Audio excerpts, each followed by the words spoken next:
that's life. That's life. That's what all the people say. You're riding high in April, shot down in May. But I know I'm gonna change that tune when I'm back on top in June. I said that's life. And just like that, we're live. That's it. I would say this one is highly anticipated. I think I speak for everyone and say this one is highly anticipated. You think so? And to clarify, this person has been on the list since the list was invented, since this was just a twinkle in our eye of having this whole podcast thing. So that's flattering. You're a man of mystery, Mr. Yato. You're a man of mystery. And we're here to kind of crack down that mystery and try and figure out your background. Great. Yeah, we know a little bit from a certain point, but how did you first learn of audio? Just wanted to say, first of all, thanks for having me. And I've listened to every single one of the podcasts, and it's so addicting. And I was like, oh, if Gary has me on, that'd be great because, hey, we're neighbors. But yeah, it's been a while. I haven't seen Matt in a long time, so thanks for having me on. Yeah. So, how did I get started? Listening to the podcast. How did you even be right? How did you even become aware that car audio was a thing? Like, how far back does it go? It goes pretty far back, and like part of my experience helping fill out the car audio tapestry that you guys are trying to fill in. I try to do my part, and going back to, so the first time I even can remember being interested in cars was the scene in Back to the Future when Marty McFly opens the door at the very end and that black shiny 4x4 pickup truck shows up. That made me go, oh my God, what is that? And that made me interested in cars. So I started reading magazines.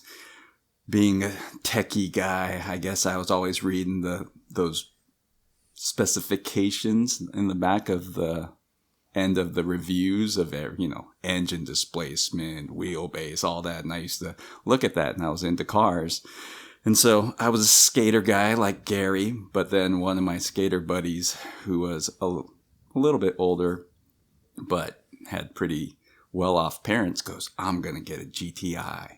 And I was like, cool. And he showed me the brochure, right? So this is like an 85 GTI. It's a little bit after 85. And I'm like, I want one of those too. But we come from very different backgrounds. So I didn't know what my future would be, but that got me into that. And, car audio was always around. So the first time that I could distinctly remember hanging out in the high school parking lot and this guy, Lee Bowers, ironically, drove an 88 Accord hatchback. I don't know. I don't remember. I think he had 215s, but just what the heck is that? So very similar experience to a lot of people, right? So just the booming bass. And since my friend was into it, we'd hang out some stereo shops when he was picking out the equipment that he was going to get. Zapco amps. Remember the Zapco amps with the power supply was separate and all that stuff. I didn't know what any of that stuff was, but I remember that was my first exposure to it. A place called ProTech Auto Sound in San Diego. And so then the other funny thing that kind of drove me to the car audio scene, I hear people that worked with their dads, and their dad kind of was their, mentor or whatever. My dad told me, no stereo in the house. And I was like, well, I'll put it in my car then. And so there's the Asian agreement when you're a kid. I don't want to over stereotype, but you get good grades, you get kind of taken care of, or, there's a monetary incentive to getting good grades. And so I was like, all right, so I got good grades. I got to do whatever I want as a younger person, as a skate punk, as long as I got good grades. And so before I even turned 16, I mean, it's a different generation now, but you're counting down the minutes till you get your driver's license. But my parents bought me the GTI that I wanted, used, of course, when I was still 15 and a half. So it sat there in the driveway for about 6 months before I could drive, looking at it, messing with it. I didn't really mess with a stereo, but I had a cousin, and I took a ride in his car, and that's the first time I remember seeing an Alpine radio in the dash. The green chiclets, all the classic stuff. Mm-hmm.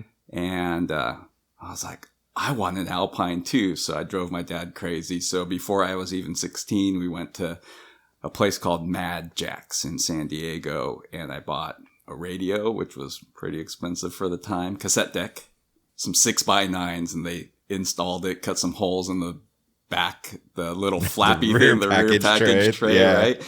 And you listen to it. I may or may not have done that a couple times. I knew nothing about audio, but especially not car audio, but I had at least something in the car. And this is, again, before I even got my license. The funny thing is knowing that I liked cars, there was no how it's made or anything. I have immigrant parents that didn't really go to college, don't have any guidance, and there's no way to know what to do. But I distinctly remembering that the Alpine stuff and going, I want to be a engineer and work at Alpine. So little by little, my interest in car audio picked up. You read the magazines, do all that stuff, and I got it in my head somehow that I needed to go to school and design amplifiers and be an engineer at Alpine. So I wrote my college essay in I'd say 1990, and said I'm going to go to UCSD and be an amplifier engineer. So I need to pick electrical engineering. And unfortunately, there was no one to talk me out of it at the time and say, that's really not what you want to do. So again, had the grades and got in. So that's pre-college. And so I was young for my grades. So I graduated high school at 17 and started college at 17 also. And so at that time, I'm still thinking my way into Alpine is through a degree or something like that. And I'm interested in car audio, but no real interest in putting it in or doing anything like that. So I'm accepted to UCSD. I think that's the path. And I worked a job to buy some equipment and had it put it in late summer of 90. So I'm still in high school. And I got it put in. I was pretty excited. It was some used Rockford speakers with an Orion 225 HCCA cheater amp and a Hiphonics Pluto. So don't ask me how I got the products, buddies, bartering, whatever it was. And I had it put in because I had no idea how to put anything in. So 6x9s are gone. Rockford product in the front and the amps. Then I drive, and I distinctly remember driving into the high school parking lot and hitting a speed bump, and the left channel, the whole left channel cut out. And I was like, what the hell's going on? And then I had to drive pretty aggressively and hit another bump, and then it would come and turn back on. And I was like, man. So I took it back to the shop. They weren't particularly helpful, or, I didn't spend a lot of money, just had some stuff put in, and here I am complaining. I don't know if you remember, Orion amps had phantom power. It would drive either the crossover or something, plugging it in with a DIN cable or whatever. Oh, you fried this or did that. And it was pretty, not the greatest experience. So haggling back and forth, I was like, all right, I guess I got to figure this out. So me and my friend ripped apart my whole system, and sure enough, it was bad ground or something like that. Repaired it, and I was like, all right. That was my first foray, was breaking down my broken system and trying to figure out what was happening, because I didn't have any more money because I already spent it all on that install.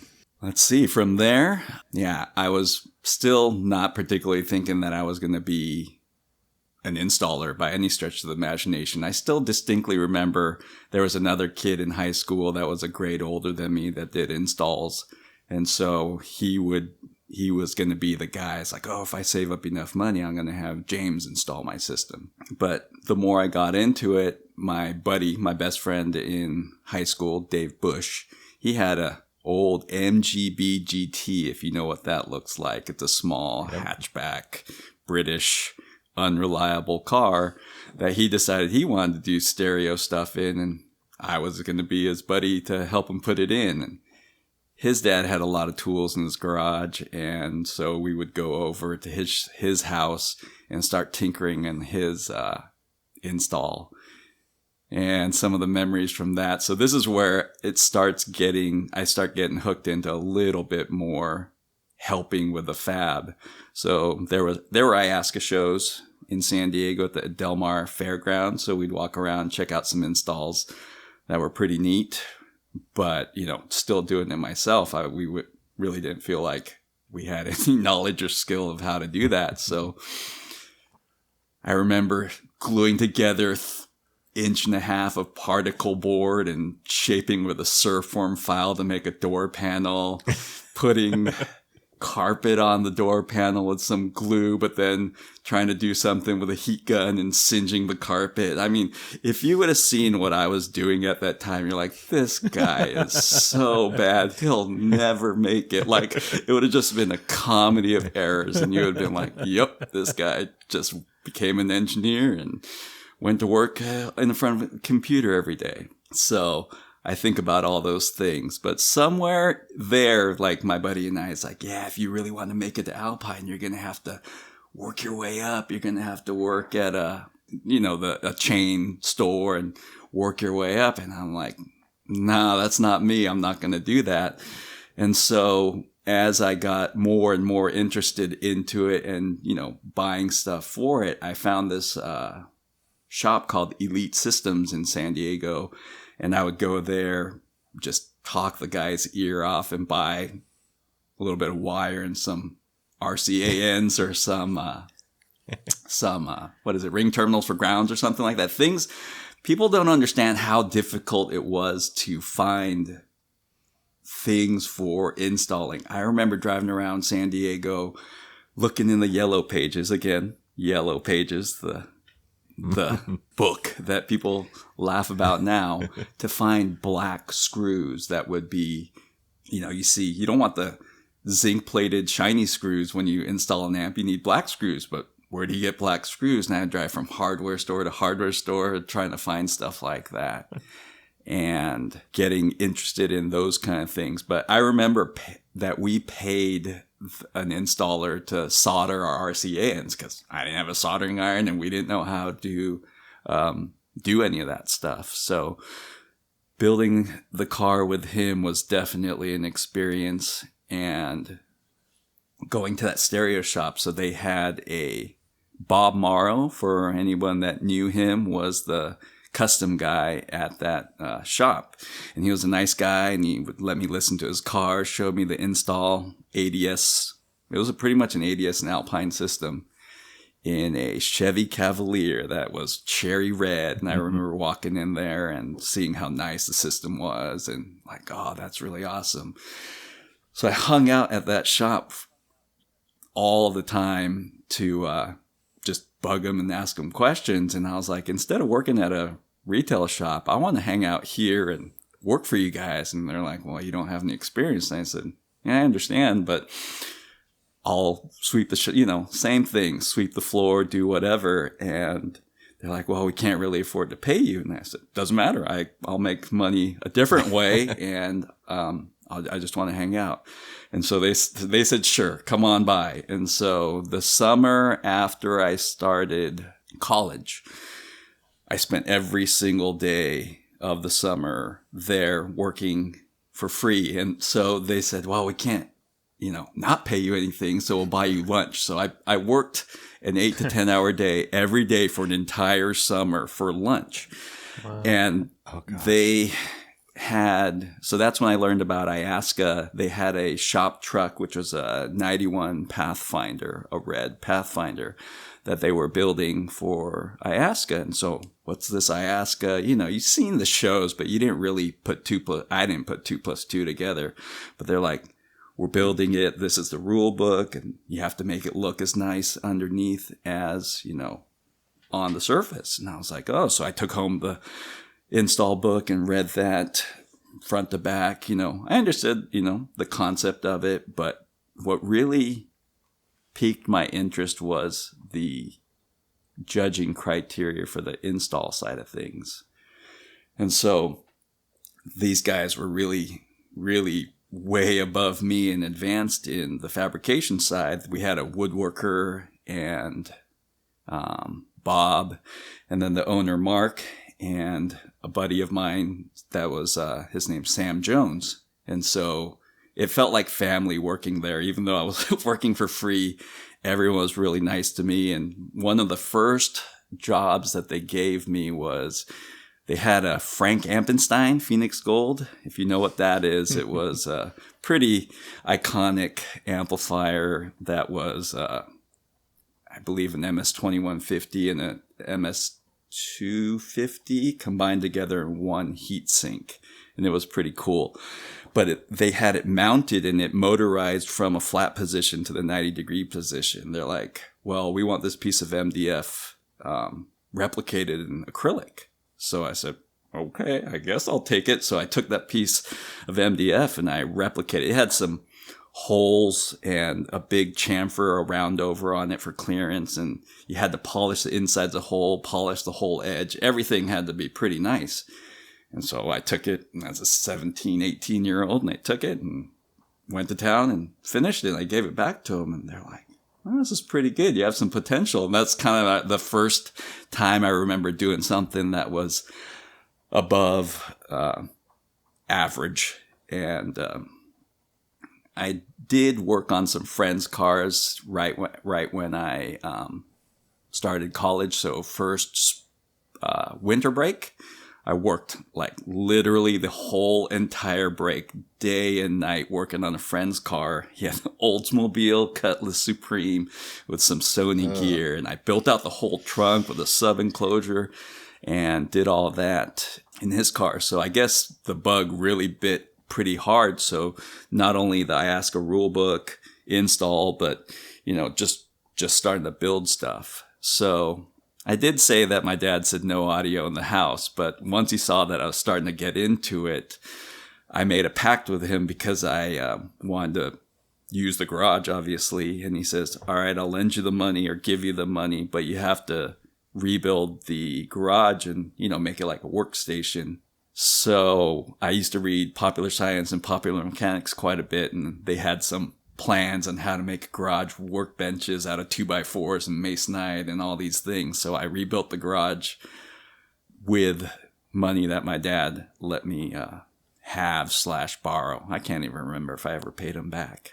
But one of the other pivotal moments working with my friend Dave on those cars was, if you guys remember, NAME, National Academy of Mobile Electronics videos. So there was a guy that his name was Mike Brault that produced these series of videos. And it was kind of funny because the way we got them is some guy was walking around door to door and my buddy bought them off of a guy.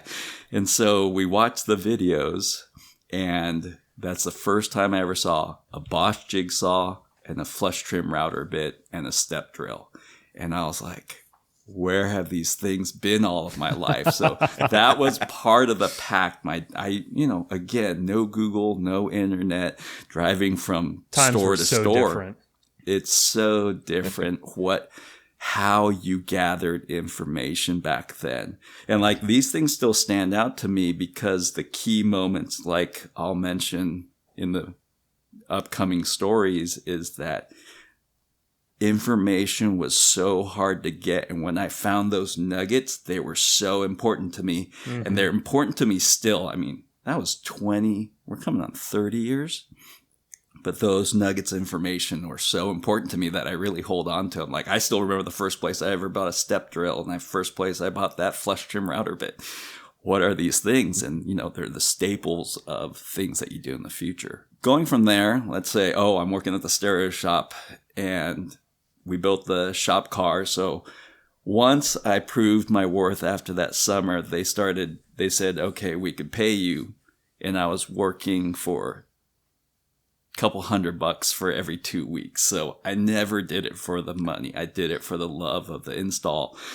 The knowledge that I gained there was pretty instrumental. The shop truck went to Iasca Regionals. I remember driving up to Sacramento with the car and being, just starting to see how big the scenes were. We used to have local shows in our own parking lot, which was interesting. So that started getting me exposed to people in the industry, locally at least, from the shows. And then the regionals were a big show, but I was still so young. I'm not hobnobbing it with anybody. I'm just going and just soaking it up. The thing that I remember, so we go to the show and they change the rules that night that batteries on the interior of the car had to be ventilated. We missed the meeting because of traffic and we got disqualified. So we drive all the way up there and get disqualified, which was really disheartening.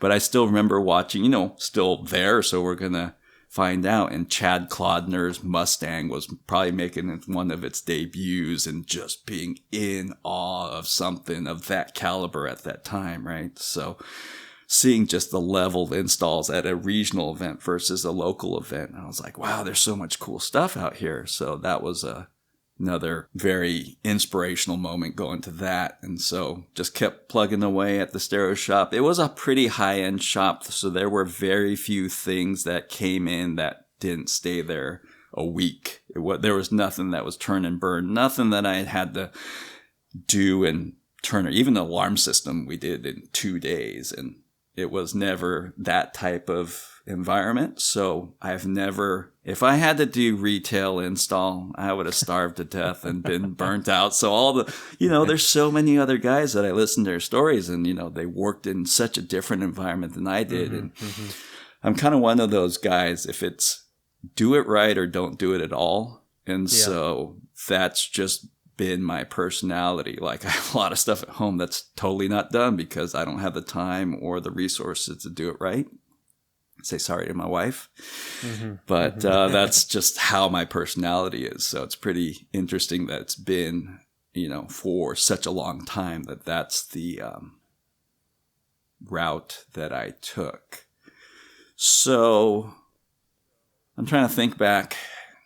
Going to college, so I did get into electrical engineering, and boy, I went from being, the top 10% in my high school to the bottom 10% in college, and I was like, I'm just surrounded by people that absorb information so well and so fast and so easily, and I'm just like, it was really difficult to be around, but I still did my best.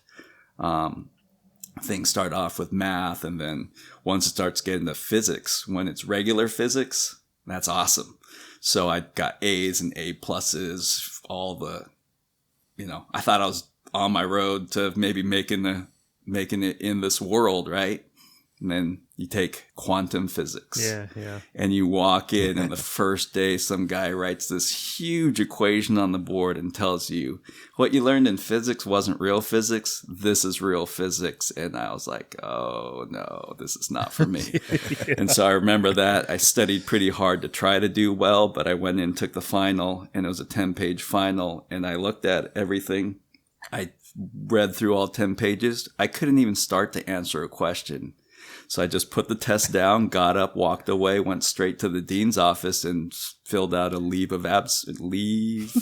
form, whatever it was. And I walked away and I went home and I told my parents that I had dropped out of college, and I thought my dad was going to rail me, but he's like, I was like, dropped out of college today. And they're like, what? My mom was the one, what are you going to do? And they got really, and I said, I'm going to just keep working at that stereo shop. And they're like, what? And I was like, yeah, I'm just going to, keep working there. So there was one day where, I was so into what I was doing at the stereo shop at Elite.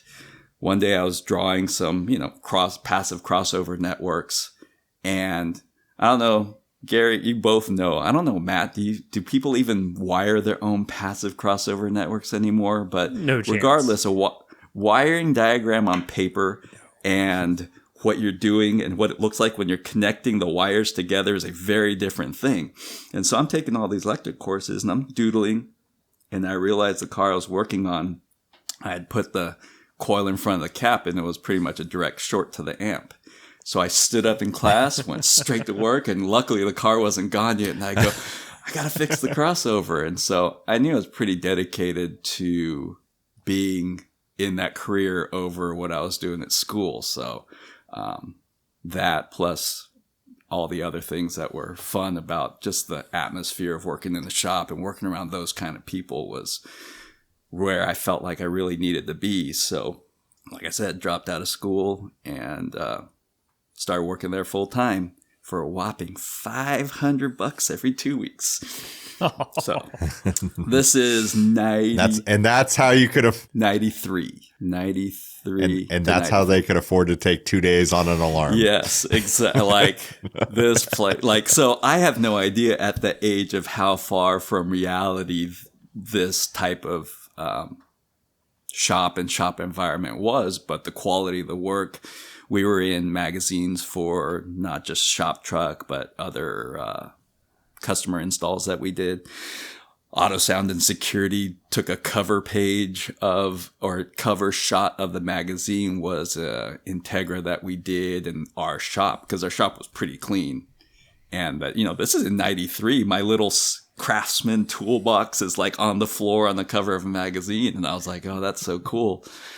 And so, just loved it, loved the environment. And so there's, like we had those store IASCA shows. And so there were people that would come down. So Alpine would show up. All the local companies would show with their cars or demo cars and things like that. And so there was a guy, Charles White, who worked for Alpine. I don't know, Gary, if you know who he is, but people will know the perfect circle that Brian sells through Mobile Solutions was invented by Charles White. And then he sold it off to Brian. But Charles White back then was the local, we called them the FMRs, out the field merchandise representatives. And they would come with a demo car, and you see that and you're like, oh, that's a pretty cool job driving around from show to show in a company demo car. I thought that was the way that I wanted to go or whatever. But so my friend Sam Jones that worked with me at Elite, he was my buddy. He was like my real mentor, and he got a job at Alpine through Charles White. And I was like, man, Sam's going to leave me. And I wasn't like jealous, Sam's older than me. He had way more experience. And I said, oh, that's great. So we're standing by the door on the last day when he packed up his toolbox, and we're closing the shop for the day. And he goes, hey man, it was great working with you. Don't worry, I'm going to get you in. And I said, Sam, you haven't even started your first day yet. And he goes, don't worry about it. Going to get you in. And I was just like, all right, man, I really appreciate it. Keep in touch. This is, again, no internet, cell phones. I'm like, I'm not going to see one of my, buddies that I've worked with for, a couple of years because he's got this job at Alpine. So, so the next 9 months, I'm still working there. So I kind of became one of the more lead installers. Bob's still there. He's working on things, but I was doing a lot more fabrication. And then, sure as promised, 9 months later, I'm in at Alpine. So the funny thing is, I started at Alpine in February of 95, but in December of 94, Sam got me an interview for that FMR position, which would be like a replacement of what Charles was driving around demo cars. So it's a sales position.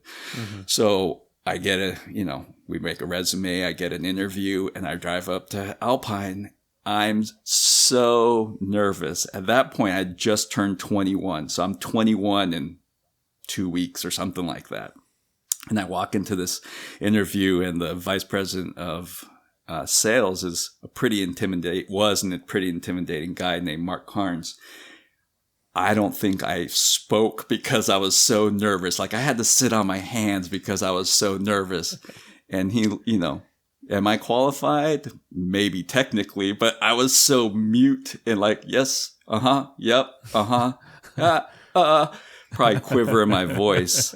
And he's like, yeah, this guy's not going to make it. So you need someone that's more outgoing. So they turned me down, and that was pretty heartbreaking at the time, right? So that was technically that's in the sales group position. So I sat around, I had quit the job at Elite because that place doing 2-day installs, I guess, wasn't doing so good. And, I forget some of the drama that we had, but, I left the shop, but then I didn't do anything but watch the OJ trial for about 2 months until this is the time to give it a time frame until I got another invite for a different position in marketing. So tech support at Alpine was in marketing, and the job was also to support show cars and whatnot. So I got an interview. So I worked myself up for that, knowing how nervous I was the first time around. And so I interviewed with a different person who was the marketing manager, Henry Ruggieri, at the time. And I was like way looser, almost to the point where I heard that I was almost too loose, and I almost didn't get the job the second time around because I was too easygoing. And so anyways, that's when I got hired, let's say. So that had to be pretty much late January. And I started at Alpine in February of 95. So I walk in the door. So Sam, the guy who got me the job pretty much, and he used to cover San Diego. So he said, all right, we're going to leave super early on your first day, and we're going to drive up there. And I said, okay. So crack of dawn, we get in the car and get in his truck and start driving. Man, traffic's so bad.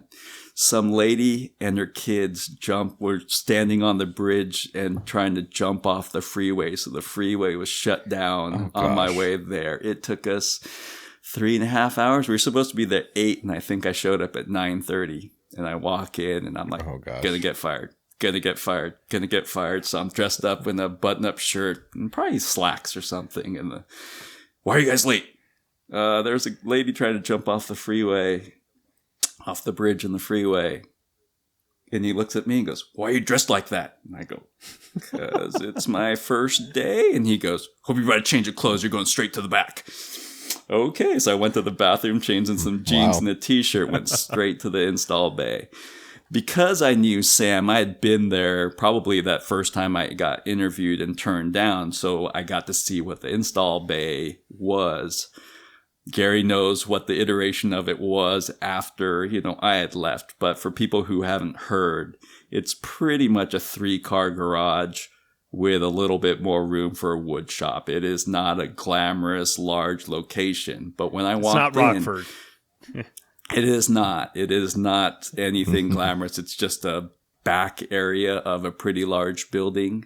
And when I got there, it was... Sorry for the people that worked there before me, was pretty much in disarray. So I worked there, so I pull up, and so my first day, when I first got there, we were doing a fleet of Ram trucks. There were 5. The way that Alpine's mentality was, we built a show car and they went to the different regions of the country. So they built 5 somewhat duplicate trucks. And so this was already pre-designed, pre-planned. It had a cut through and had 812s and some enclosure in the back that were made with a fiberglass face, all that stuff. And I remember it had Kimber cable in it. Matt, do you know what Kimber cable is? I absolutely do. Yeah. Okay. Yeah. Do you know what the 4-gauge or 1/0 equivalent of Kimber cable is for the people that are listening? Instead of just a single solid wire, it's a braided system. Yeah. So I had to, first thing I remember was helping wire the car, but each 1/0 sized or at least 4-gauge sized piece of Kimber cable is probably 100 individual wires that had to be individually stripped to make one termination. I'm like, who does this? This is like a torture, trying to strip every end. You had to strip like at least 70 pieces and then crimp it and do that. But anyways, the trucks were pretty mediocre, but that was my first experience. So because there were 4 or 5 of them, we had to do 5 duplicate installs. They already had 1, so maybe we did 4 more. But we did that, and after those were... When you say we at that point, who was back there at that point? So at that point, there was a guy named Matt Ayala and my friend Sam Jones, Alan Tremble, and then that's when the first time I met Steve Brown is he came down. So the guys I just mentioned were relatively local or in-house. And then Steve covered the Pacific Northwest, being from Washington area. And so he flew down and would help out too. But, it was definitely bro-ish in there. And we did a lot of fun, crazy things getting these cars together. There was one more guy. His name was Troy. He's the one that got the job instead of me that first go around. And so we were the guys building the cars, right? So anyways, you build these cars. It was, work, and it was, an experience. But the crazy thing is that 6 months, less than 6 months in, so this is June, July of that year, all of a sudden you look around, the Matt Ayala was gone and a couple other people were gone. I was in charge of show cars. And so the way that it worked out, and the blessing in disguise, was I didn't get that first position, and this marketing position. Marketing handles a budget for the show cars. The work of it was assisted by the sales group and the FMRs, people that were called FMRs at the time. So the responsibility of the show car fell into marketing, and I was the guy. And so the first year that I was there, it's just literally like crickets, and you look around and I'm like, am I really the guy? I'm 21 years and 6 or 7 months old. And this is 95-ish? Mid-1995. Hey, you got to grow up real quick. Grow up pretty dang quick. And, I wasn't caught. I'm not particularly, a confident person or whatever. And so I was just like, wow, this is pretty incredible, but am I up to the challenge? And so the first car, in the beginning, I had no choice in car or anything. The car got delivered to us, and it was a 96 or 95 GMC Jimmy. Can't even remember. I think it was a 4-door, but here's your canvas. All right. So I built, and do you guys remember DD Drive, Matt? It's I ain't that young. The speaker lineup that they chose at the time. This is 90s though, man. Yeah, but I feel like it's but still... I started getting into cars pre-2000. So 96, 97, I would grab magazines. So I was kind of looking at the same stuff that everyone else was looking at, right? I was young for sure. It was pre-high school, but I was still interested in that. So I would still see the same type of magazines that everyone else was looking at, trying to backwards engineer stuff at an early age. Because at this age, I had a 4-wheeler, right? And that was my canvas. And that's what got me into my progression of cars.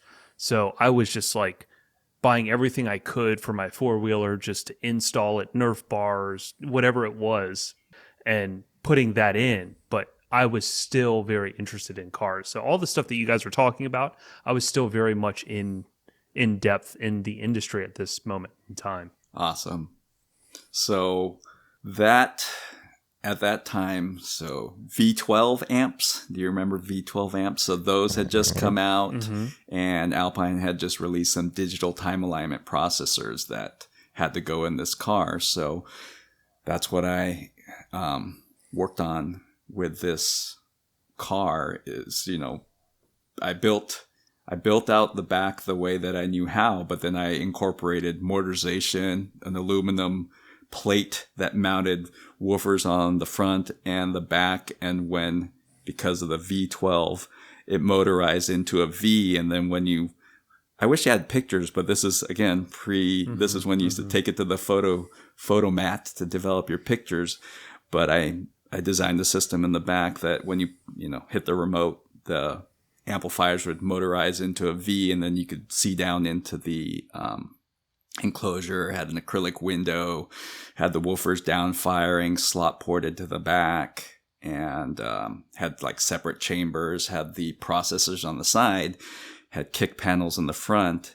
And I still remember the first time we're kind of scrambling towards the end of the install, and they're like, hey, we need to put these speakers in the back facing rearward for a show.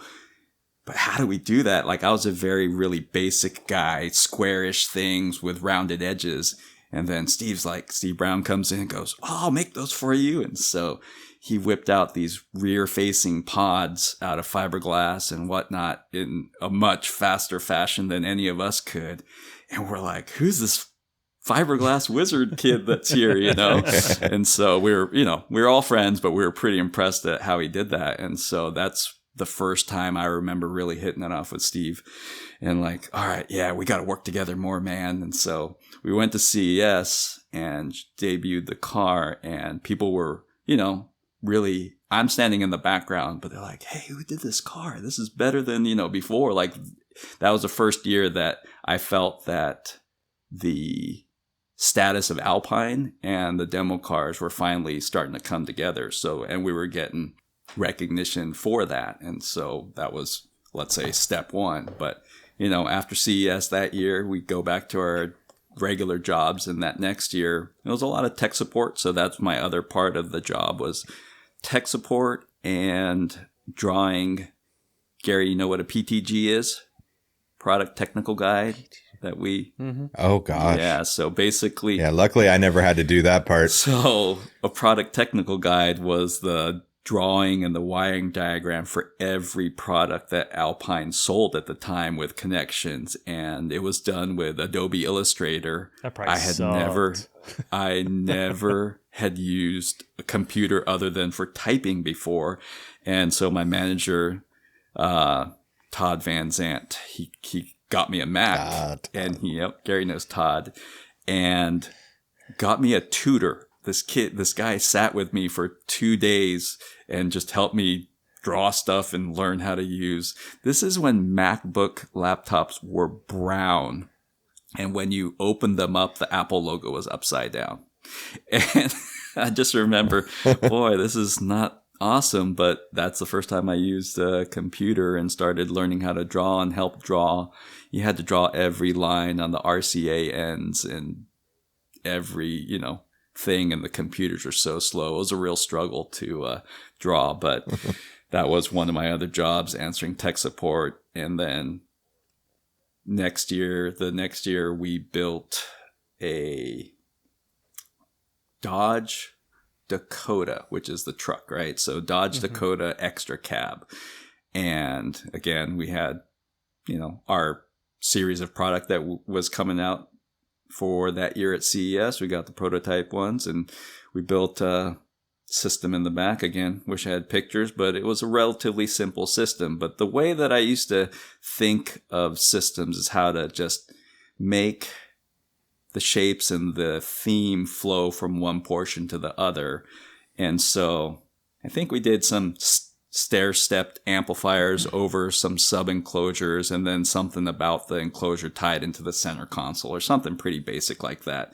We didn't have a lot of time that year, but we made that Dakota and showed it at CES. At that time, Steve would come down for maybe 2 weeks, 3 weeks towards the end before CES and help out with the car. And we worked really well together. And so that was awesome. And we, I was pretty unassuming at the time, showed it at CES.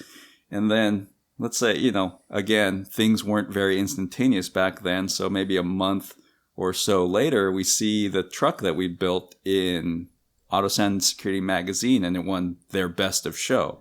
Like I don't recall them telling us. There were no trophies back then. It was just, hey, these are the things we saw at CES, take some pictures, and our truck got best of show. And I was like, all right, that seems pretty random, but that's cool. We're getting a little bit more notice.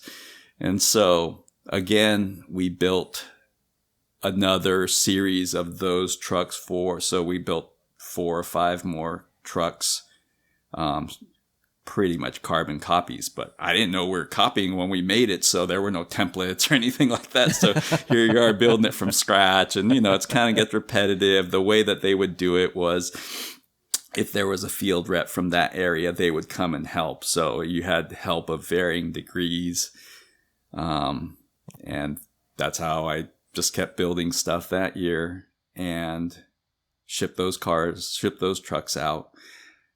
At the time, trying to recall all my memories, Steve was working for Alpine, and he had his 88 Legend that he tricked out. So he's up there tinkering on his car.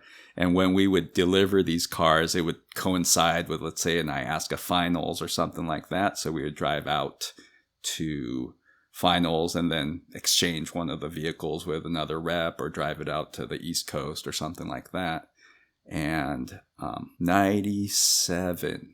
So we drove one out, and we're at IASCA finals, and we set up a show, and we're walking around checking things out. And one of my buddies comes over and goes, so this is 97. So maybe I'm skipping a year or slightly skipping forward, but we were with that truck. And one of my buddies goes, hey, you just missed Mark. He came over here. And I was like, Mark who? And I go, Mark Fukuda? And he goes, I think so. And like Mark Fukuda is like, his back is turning and walking away. And so I ran up to Mark, because I guess I didn't mention before, but one of my heroes, right, in the magazines growing up. And I was like, hey, Mark, I'm Chris. Nice to meet you. I heard, you were looking for who built the truck. And he's like, yeah, so we walked back over to the truck, and he's like, yeah, I like how y'all did this. How'd you do this? How'd you do that? And I was explaining it to him. I was like, how would you have done it? And he's telling me how he would have done it. I was just like, wow, I'm sitting here with a legend talking shop, right? In our truck. This is so unreal. But then that's the year that he had built a cigarette boat, and he had something, for whatever reason, he had the build book in his area, and I sat there. It must have been for hours, because the guy that was standing there, I think it was one of his partners, Rabbit, goes, hey, you need to leave. And I was like, all right. And I kept leaving, and then I came back and looked at it again. He was really nice, but we went out Mark actually took me and Rabbit, and we went to dinner during that show or whatever. And I was just in absolute awe. And Mark was one of the guys, how'd you learn how to weld? And he's like, just buy a welder. And that's the first time I ever heard the words McMaster car. And of course, the way Mark says it's McMaster car. And I was like, what is that again? And he goes, McMaster car. And I said, what is that? And he goes, it's like Granger, but on steroids. And it's pretty funny, like how things have come between me and McMaster car. But those are the first times I ever heard those words. And so those are the things that stick out with me. And, yeah, that was the highlight of that show for me, definitely. But so being part of marketing and everything, we would always go to IASCA finals. We'd go to, CES and all these shows and support. So that was the day to day and the show support. And then we built a Durango, which is the same as the Dakota, but the SUV version. And so that was another truck where we had carried a theme from the front to the back. And that year, every year we kept petitioning, hey, Steve needs to come down here more and work with us, And so maybe he got a month or two to work with us on the Durango. And then the year after that, we built a Ford F-250. So the Durango, I don't recall if it ever won any. It gets magazine coverage, but it didn't win anything. It was nice for its time, I guess. People seemed to like it, but back in those days, if something was popular or not, you had no feedback mechanism. I think my whole entire career at Alpine, there is no feedback mechanism. Like I hear about you, Matt, you can see the analytics of your YouTube post and this podcast, and there's none of that. I have no idea other than, we did a nice job at the show. It didn't break. It was a weird time. Whatever. It was. And so then we built a Ford F-250 Super Duty truck, and That was one of those projects that didn't go so well. No, you know, there's Murphy's Law. I am a recipient or a subject of Murphy's Law more often than anyone I know. So that was, Gary knows that, you know, the CES builds are built on prototype things for the upcoming year, right? So some years products work better than others, but that year we had that car and a Volvo that had some prototype-y hybrid amp that didn't work. And so it was pretty grueling to make the truck. The truck didn't sound the way I wanted it to because we built an isobaric woofer or box with a cut through with, I think, 16 woofers. Alpine woofers weren't so great back then, and so we thought more the better, right? But we'd mistuned it. It didn't sound so good. And so between not being too happy with that, we motorized the amplifier rack in the middle to rotate, just as a kind of a gimmick. Steve had put a couple monitors in the dash, and it had door panels with lighting and things like that. But the other vehicle with the hybrid amps kept breaking, so we had to replace so you'd stand there, talk all day, do the show at CES, and then I had to stay 3 or 4 more hours to break down the Volvo, replace the amp, put a new one in. Then the next day I had to sit in the car, and then it just kept happening. Every night I had to replace the amps, and it was not very easily serviceable, and it was a disaster. So then Alpine always had a separate recovery room next door. And so I'm laying down on the table, and they're like, "Hey, Chris, come over." And I'm like, "I'm sleeping." They're like, No, you need to come over now. And I walk back over, and I guess that's the first time that they had given what is the magazine? Car Sound had given out a best of show. And so that was the first year I recall them, you know, giving us, and I was like, "We won with that thing?" And I still remember standing there, you know, I hit it, you know, I'm like, "Hey, that's great. Anything, you know, all good press for Alpine." But I was kind of like, wow, that truck didn't really deserve to win, to be honest. But it had the gimmicks and the show aspect of it, the motorization, the bent plexiglass windows, things that, you know, were somewhat unique for the time, I guess. To take a few steps back real quick, you were talking about the motorization amp rack for I think you said the V12 amp, right? Yes. So at that point in time, that sounds like the first revolution of when you're using motorization. Like, where does that come into play with you? Because that seems like a pretty dramatic step to just start motorizing stuff that kind of early on in your career. I'm a tinkerer. I really like geometry and, you know, having all the experience. So that first show car with a Frank Ampenstein had one linear actuator that just, you know, had a pivot point and it rotated the amplifier up and down. And I was like, "Oh, that's pretty neat. How'd you do that, Bob?" And he kind of showed me some of the ways that he did it. So that sat in the back of my mind. But so that was the inspiration for it? That was, you know, and it was showcased, like you could see the actuator inside a window. So I knew that those things existed.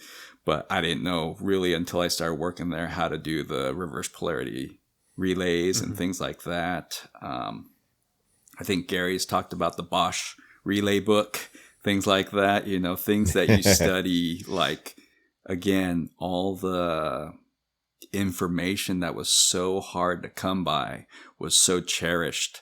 And so the funny thing with that first GMC Jimmy with the motorization. So it was a pretty complex box. It had 4 linear actuators to pull down on some linkages that made that V motorization work. So the problem is with the actuators, the V shape rose from the flat position with the pull stroke. So I didn't think nothing of it. I have no idea how things are made. And so then the car goes away, and I think it's in New York or New Jersey, and the roads are pretty rough for a lower GMC Jimmy out there.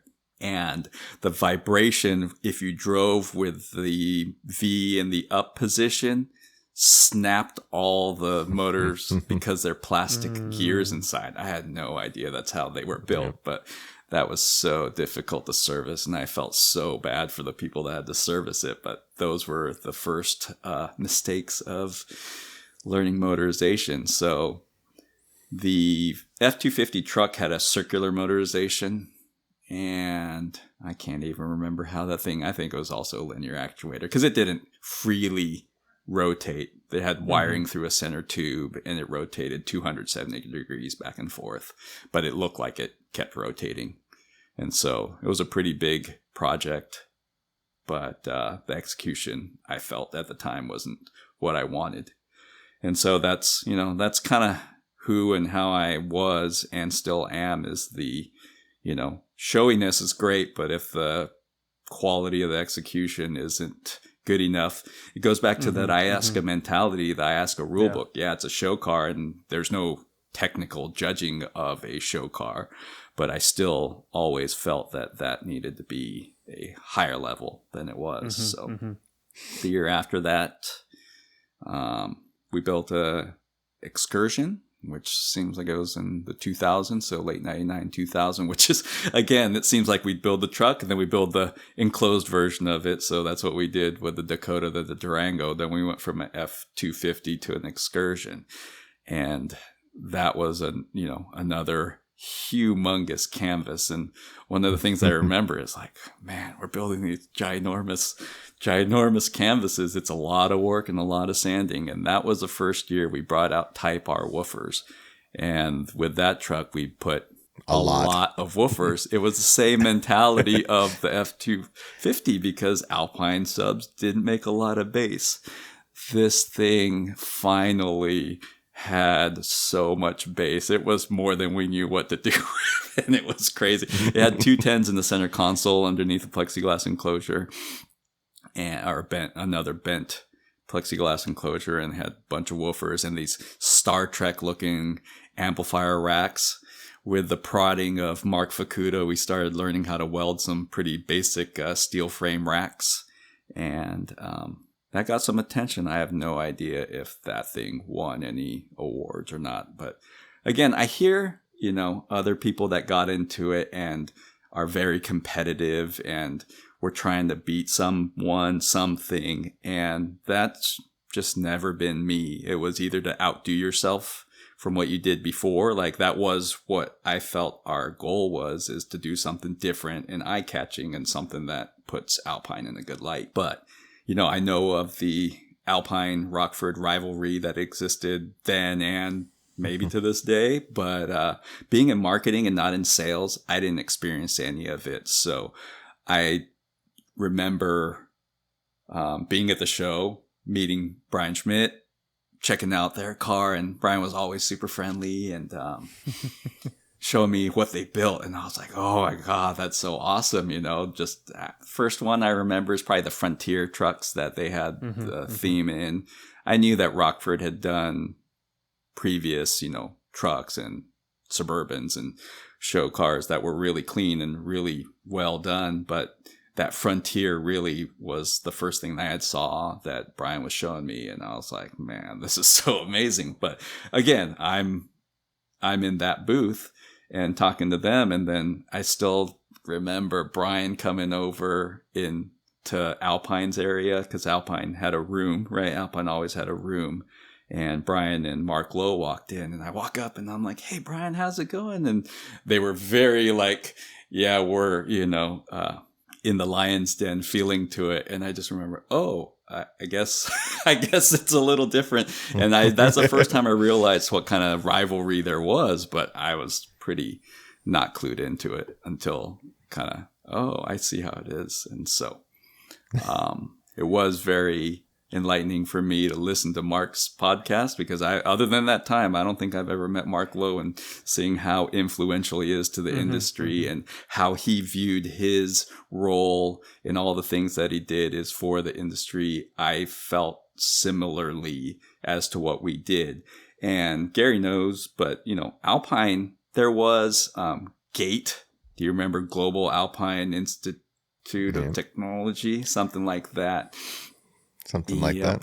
And, we had smaller iterations of that, but Alpine never had Top Gun. We weren't set up like Rockford was. And so there was no way of incentivizing what we were showing to a dealer base or Rockford, or, Alpine only dealers or something like that. There was nothing like that. So every year at CES, if people walked up to me, I'd tell them exactly what we did. We had a picture book, like literally a picture book of developed photos that I would, put into a photo album. And that I recall at the show every year being the maybe even more so than the vehicle was the thing that people were clamoring to look at and standing in line to look at and flipping through the book. And I was like, oh, that's pretty interesting. So I put that together every year, the sticky pages and the cellophane and putting that together. But seeing how popular that was, I was like, oh, okay, I'll put a little bit more effort into showcasing what we did because, again,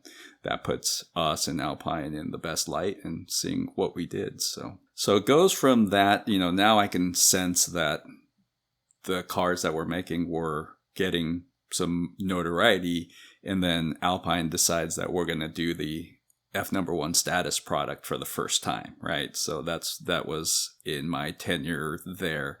And so we're coming out with a crazy processor and the head unit, but those items. And so when we were going to launch that, we're like, what should we put it in? And so we had some discussions of what we were going to do. And our feeling was that if we bought a vehicle, whatever vehicle it was, and it was a company-owned vehicle, that it would get thrashed because you didn't have any control over it. So right about that time, I had convinced marketing that we needed to bring Steve Brown down to Torrance and have him part of marketing.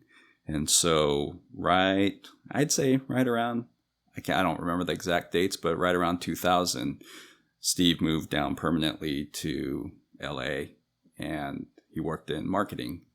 Steve was Steve competed with his legend and had the history of that. And I was like, hey, let's let Steve buy a car and we'll put all the F1 stuff in that. And so they bought it and they said, yeah, that's a good enough idea. And so we built Steve's M3 for the F1 launch. And at first it was going to only be about a 4-month period. So we were working at as fast of a pace as we could, but there was some sort of delay that I don't recall exactly what happened, but it got extended another 4 months. And so that's the longest I've ever had. And so, we were working pretty frantically in the beginning. So we had all this time to do something extra special, extra crazy. And that's that when that car showed up at finals, it was really amazing that the crowd that it drew. And I just remember like, wow, we did something, pretty special with it. And so seeing that level of interest in something that we had built was pretty impressive. And that is also, I still remember the first year going digital photographs, digital photo book.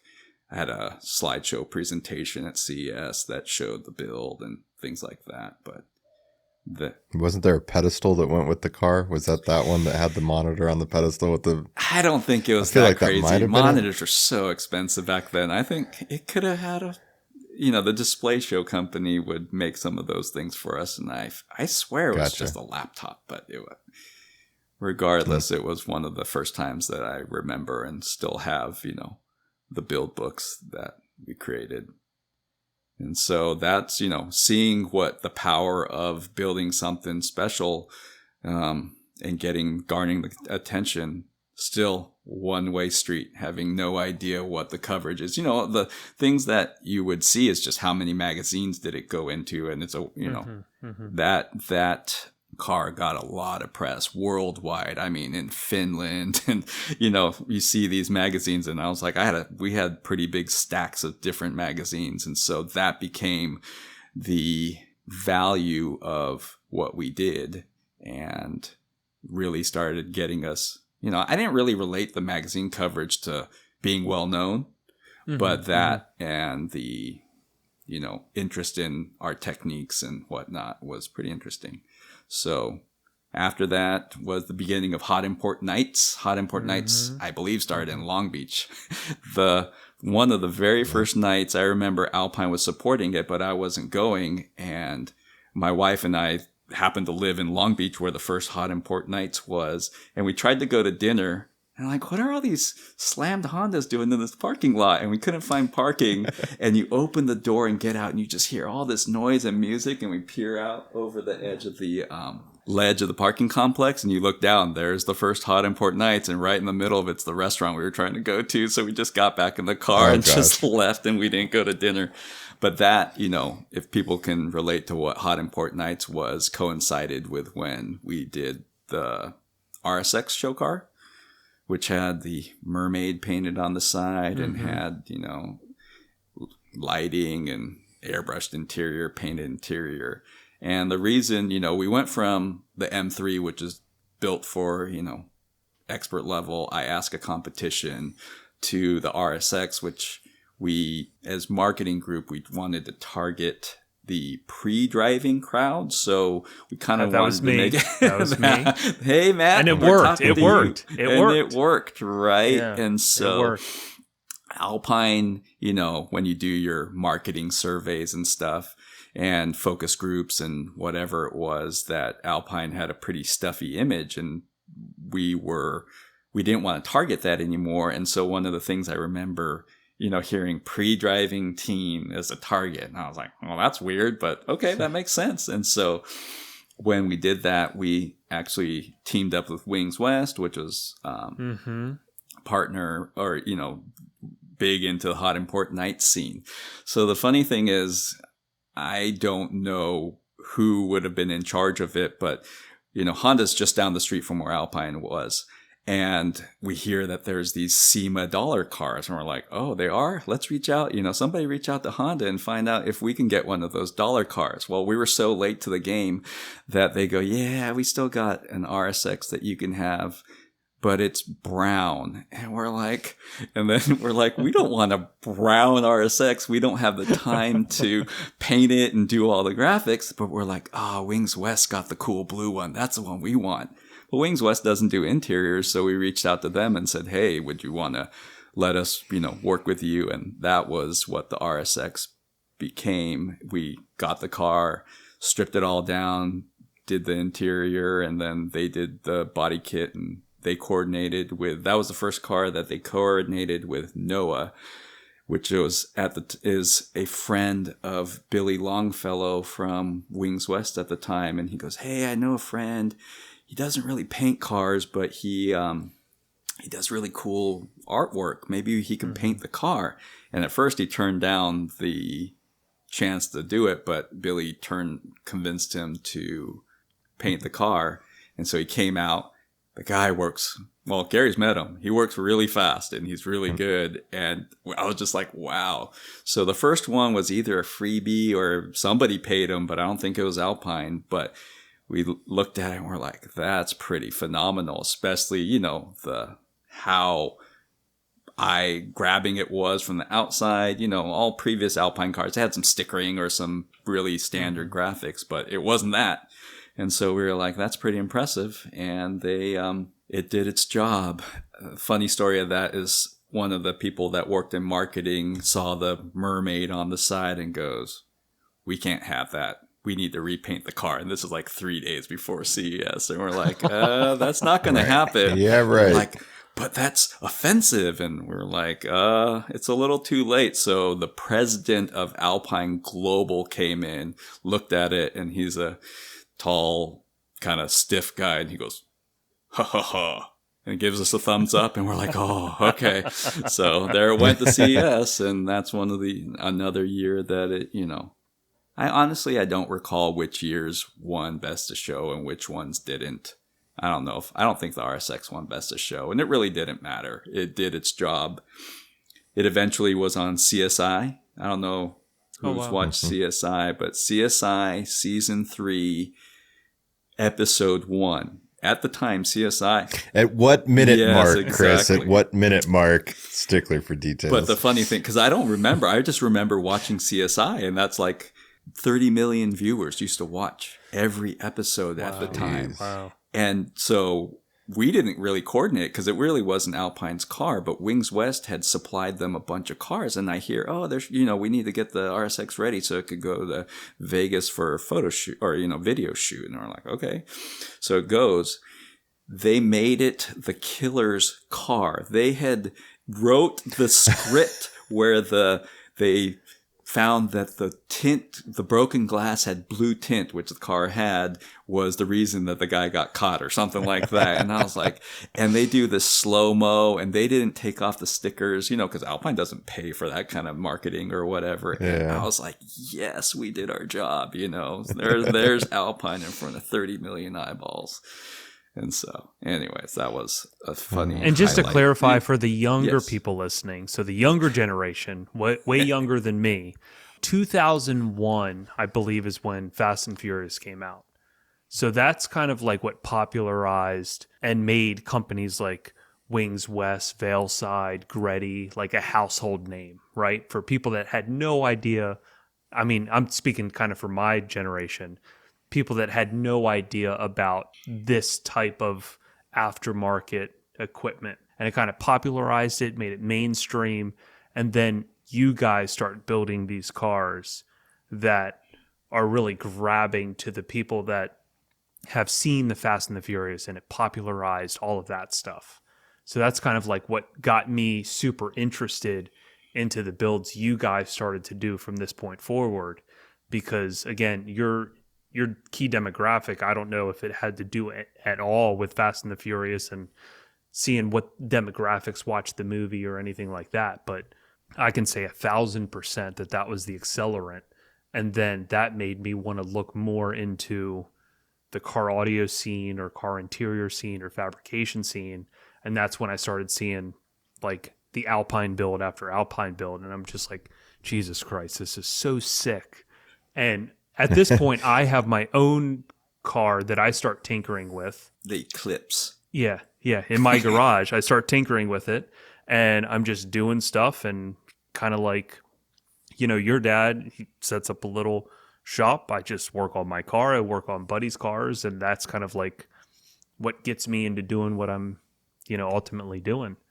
That was kind of a crazy time, and a lot of stuff really, really took off. And I feel like the extreme car audio stuff, the accelerant there, Matt, that you're saying was when they started to have Hot Import Nights as a car show, and you're trying to win a car show, that everybody could lower their car, everybody could put wheels on it, everybody, Modern Image made the graphics packages, like the sticker graphics, popular, or they'd paint a car and push it.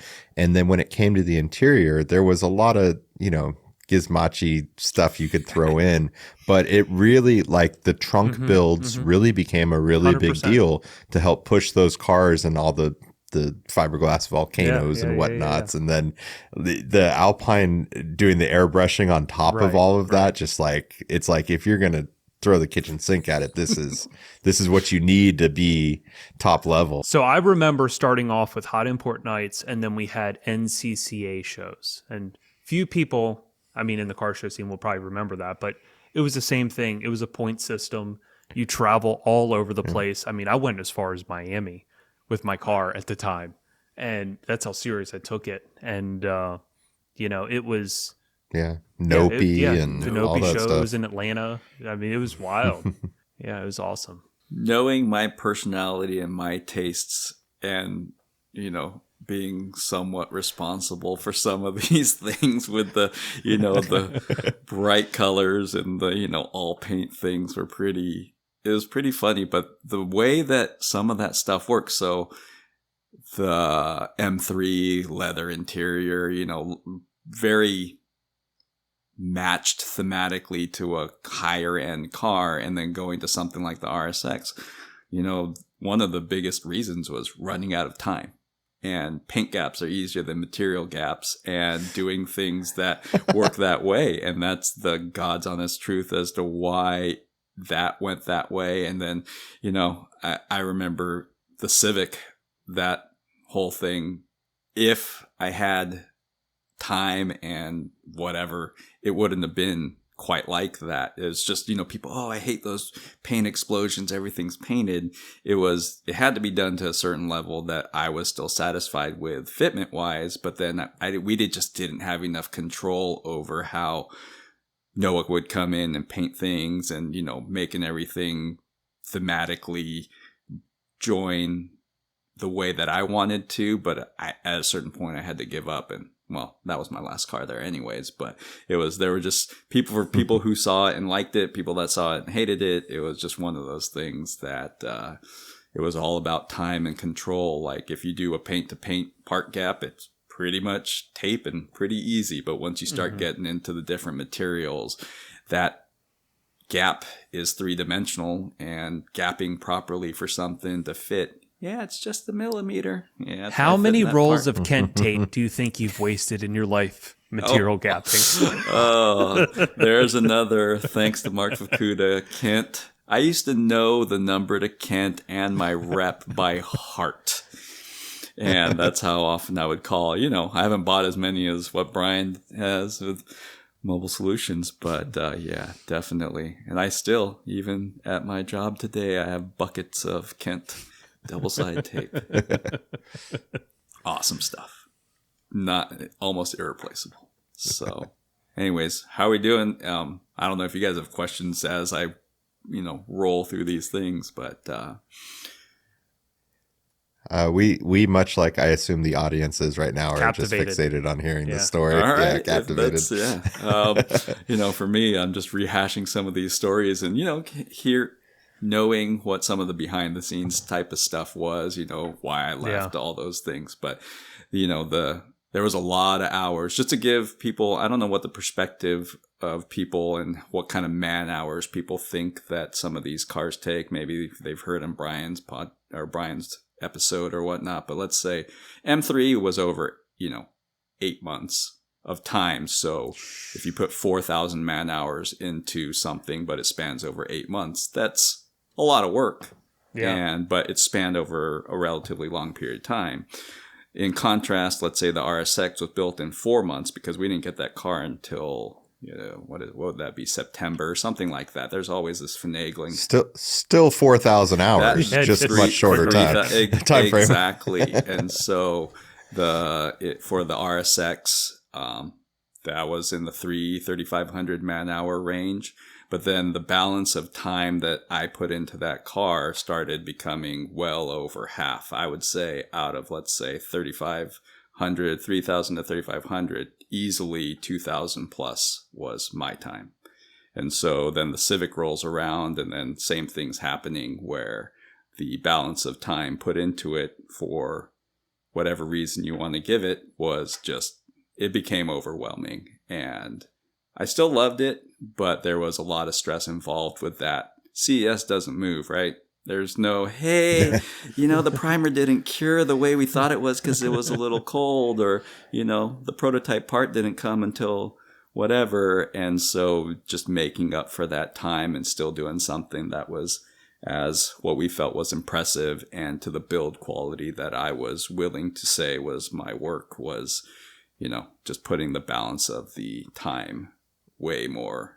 When it came to the planning stages for the Civic, and you had been through this progression year after year of trying to outdo the thing that you built the year before, what was the brainstorming session like for that car? And where did it start, and how did it get to where you ended up with all of that? So there was the recovery period after the RSX, and you had a desk at Alpine, right?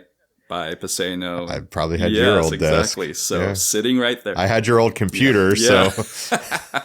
So Gary knows it. It's his second Mac, not the first one. I don't think. I think it had been replaced somewhere along the line. Not the brown Mac that you got. So the way that it was, my logo was in the correct direction. Yeah. So when we brought Steve down, you know, everyone had this cubicle, but me and Steve would, you know, brainstorm and talk about things so much. I was like, take out this wall. So I don't know if it was still that way, but literally there was no even divider between Steve and I's desks. And so I remember swinging around, be like, all right, are we going to do this again this year? And he's like, yeah, let's do it. And so the concept was, now that Hot Import Nights and Fast and the Furious and those things were becoming so popular, the idea was, what would be for that kid just the most ideal situation? And we're like, well, like a single driver centric car. And so we're like, okay, let's think about that. Well, and in Iasca, when we were doing it with a 2-sided driving, there were a couple people that attempted center drive type things, but we were like, oh, wouldn't it just sound awesome if you're a center drive too? And so we were thinking, it was kind of the blend of both of those things.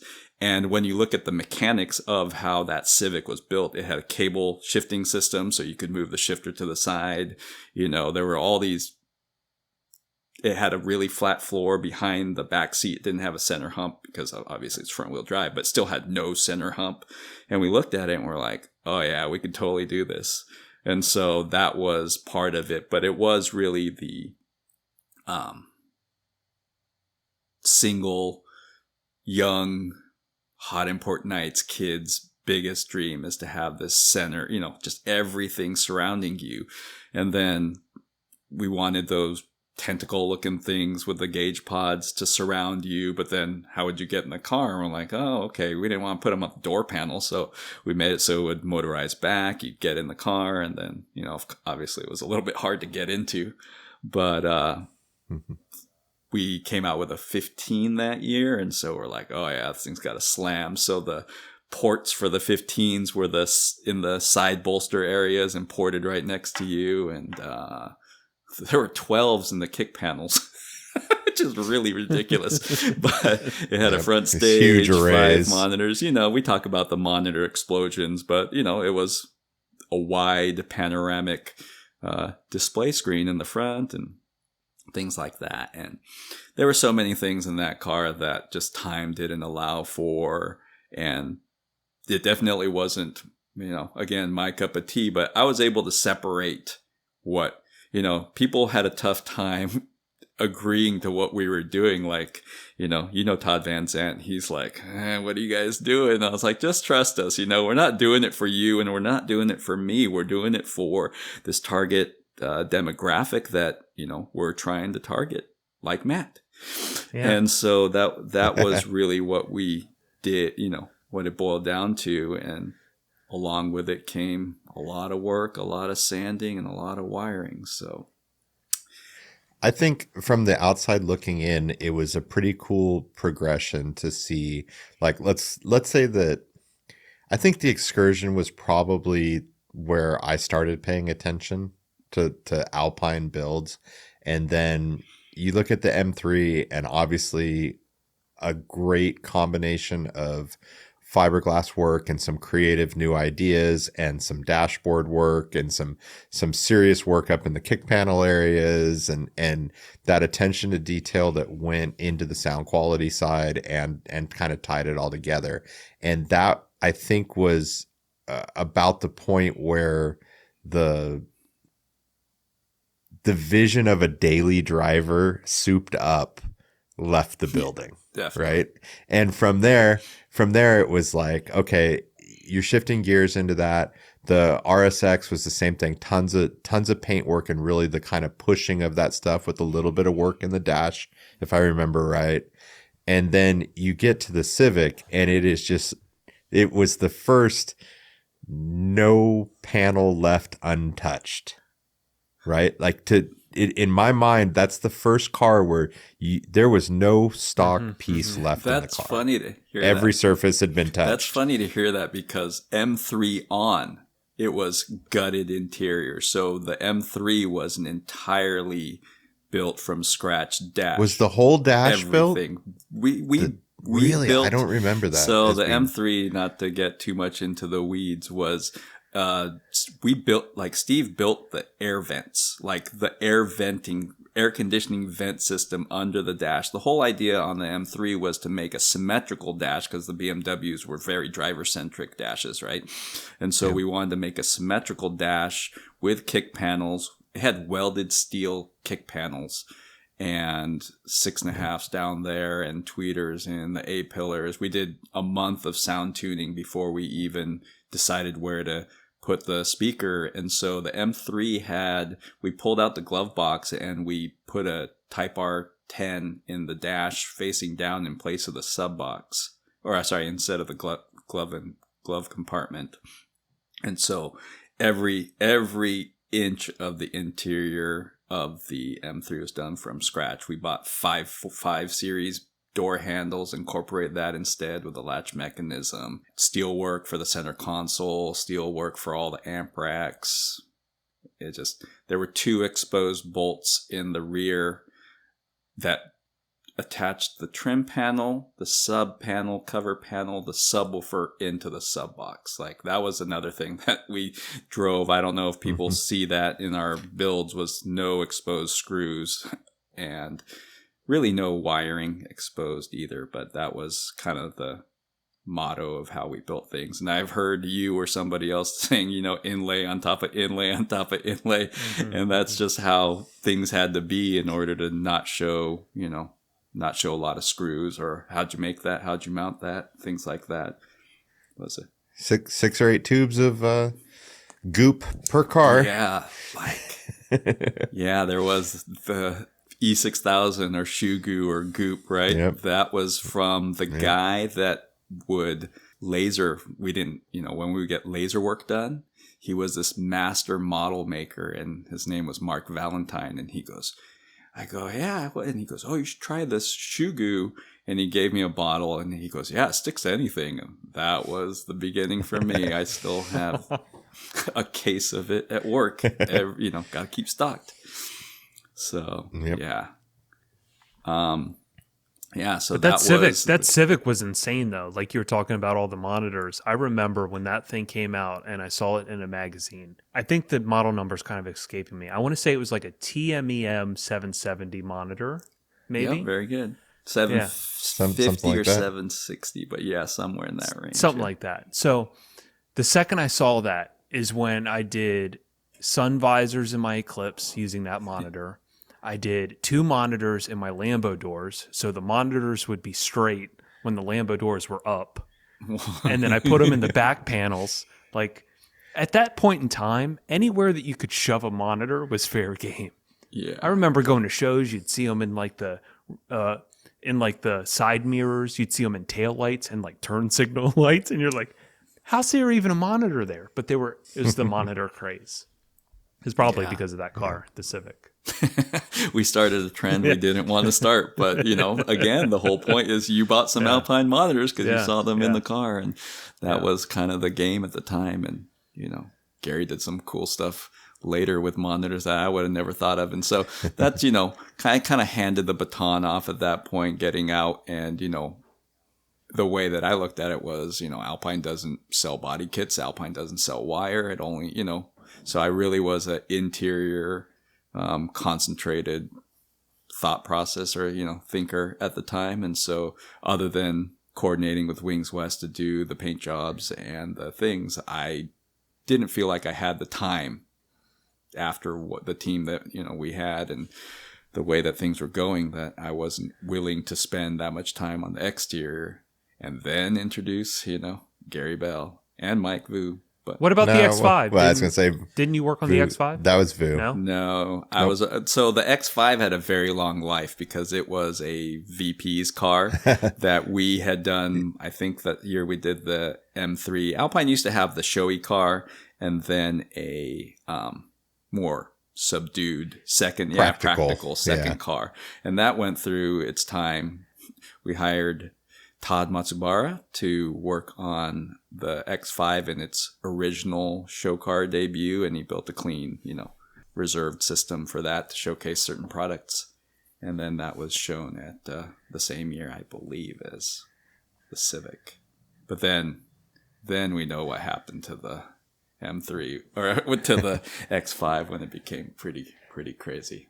So did the same airbrush guy do all the Alpine cars? Like the same person did the X5 as all the other cars? Yeah. And then I up until, and we kept like, so after Chris left after the Civic, we'll continue that story and where it goes from there. But then Vu came in and did the Mini Cooper with Steve, and then the X5, both Noah airbrushes. And then my first year there was Sinister Six, and he did that was the first like real kind of deviation back of, okay, we've done like the year before was very classy with the X5 with all the artists down the side. And the big joke that we told was that, you know, the X5 they had in the Mini Cooper, they'd done a decent amount of work on the outside of the car. And the joke was that I turned to Brownie and said, you know, well, since we decided to build the whole body on the outside of this car, we should at least paint it black, you know, just joking about how much torture that we were putting ourselves through, right? That we would paint it black. And I'm expecting Steve to object, and he's like, that's a good idea. And I'm like, oh no, here we one go. of Gary's ideas. And that one had like the darkest theme of any Alpine car. It was really out of character, but we wanted something that was like not what people would expect. And then the year after, we broke that trend and no airbrushing. And we just went with that crazy paint job. And the RLS was painted by someone who Chris works with now. Daily basis. Yeah. It's pretty crazy On that a daily I work basis. day Yeah, to day full with circle. a couple guys from Honda are gonna help come paint this car. Okay. And then here I am, been working with them.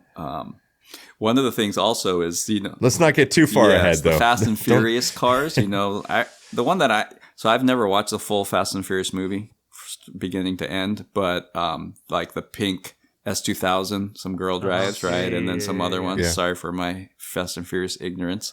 But those were all painted by Noah. So the way that it went was that Noah painted the RSX, right? The first one, kind of, you know, for a very small fee relative to what he was making.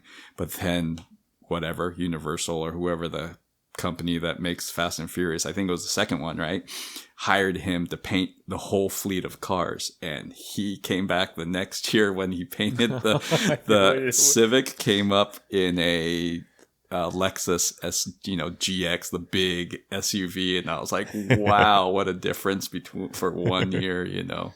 But that's how huge, you know, nothing against his talent. It was just, he was so fast, so good, but he did all those cars. And so, yeah, that definitely, I've seen and now he's a Disney artist. Yes, I've seen an interview where he does, you know, say that the work that he did for Alpine put him into that world. So that was pretty cool. Yeah. Good for him. Okay. So you're sick of the hours. Gosh, this story sounds familiar to Yes.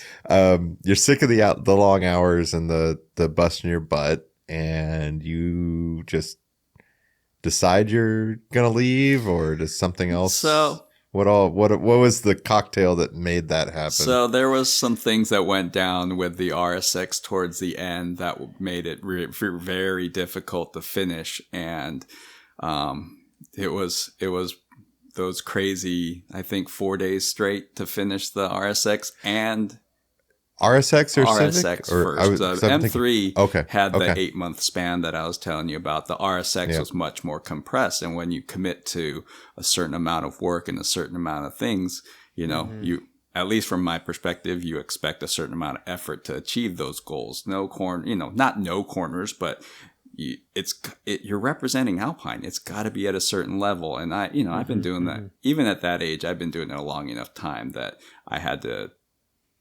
I knew what certain things were going to take to get to a certain level. There's always, like I said, Murphy's Law. Small side note is Mr. Mark Fukuda talks kind of reminiscently about EL film and EL lighting. That car, we ordered EL lighting, and we had to order it from some guy in New Jersey. And when it came back, I sent him pristine patterns and chipboard, folded them up, send it out to him. He had to, laminate the EL film and cut it. And I get it back, and it looked like a kindergartner had cut it, and nothing fit. Oh. It was short, it was long, and I had to redo everything. And I was like, this is an absolute nightmare. So I had to redo it all. And so my experience with EL lighting was not awesome And so I was like, oh, it drives me crazy. But we redid it. We made it work.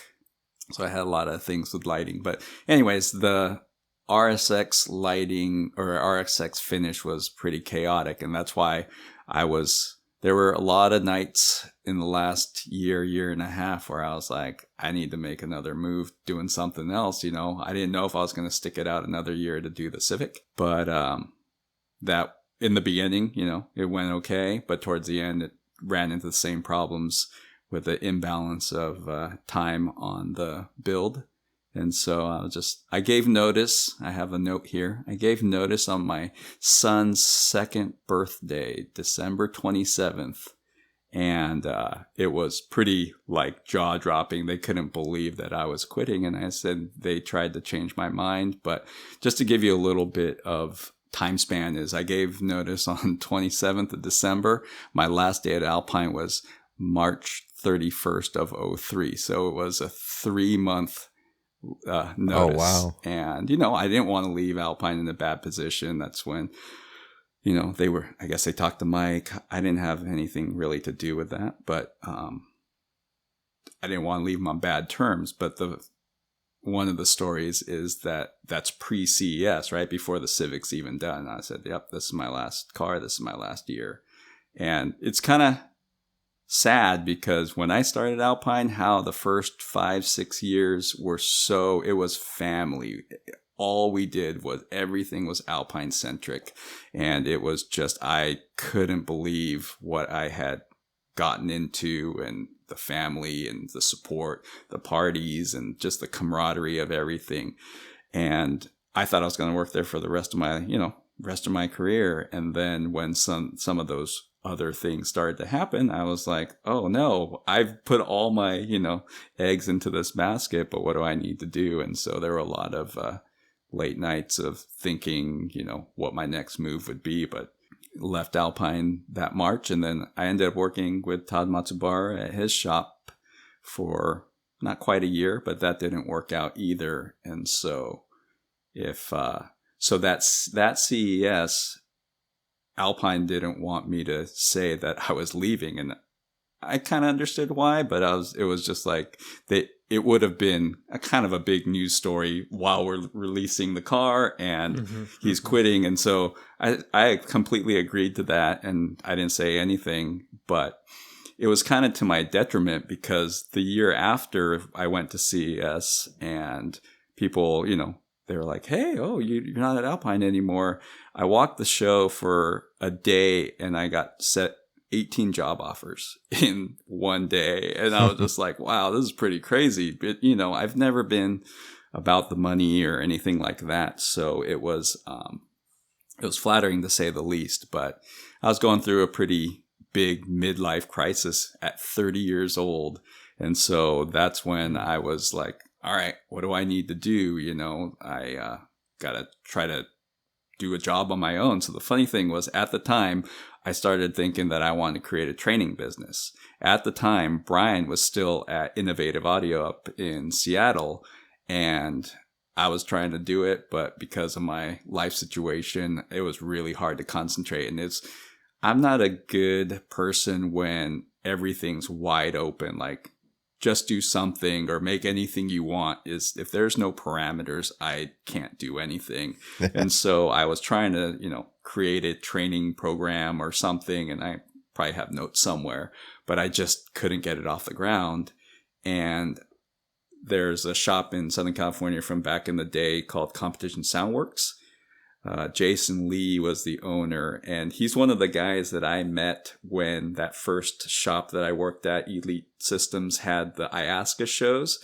We didn't have enough money to have the RTA and the printer, but he had one. So every time we had a show, we had Jason come down with his RTA and printer, and he would run the RTA and SPL lanes. And so I knew Jason from them, and he's kind of said, hey, you know, you need to, if you want to, what do you want to do? You want to come work for me? And I was like, well, I kind of been trying to do the school thing. He's like, yeah, we could, you know, do a school. We have a second shop that's closed to the public. You could work there. And I was like, well, this is pretty intriguing opportunity. So I always said I was a salmon, that I went, you know, opposite of most guys in the Southern California area. I went from manufacturer to a small shop.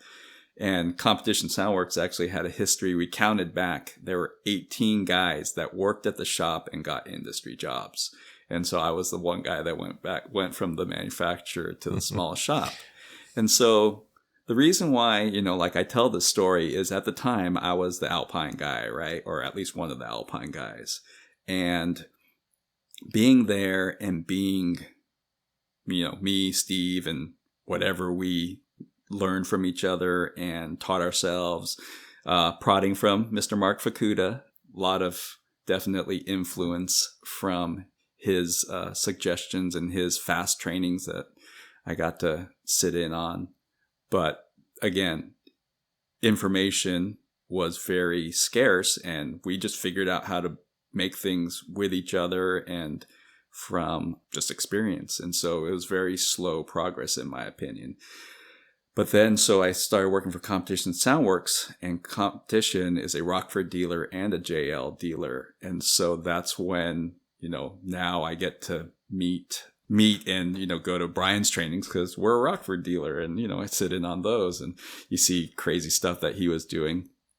And then also JL Audio dealer and Bill Hamsey and Gary Martin. I met Bill Hamsey, and we would talk pretty often about certain things and, just this information sharing. So I was kind of felt that I was cooped up at Alpine, with what I was learning. And once I went to Competition, just the information flow with Brian and Bill and all these other people just was insane. It really was. So I would say I learned so much being able to go into that world and, learning and just interfacing and exchanging ideas with Brian and those guys really made me and let me push even further in fabrication. So the gist of the story is that, leaving Alpine, yes, I was a sound guy and I got into it for music and IASCA and all those things. But in the long run, what really has held my interest and piqued my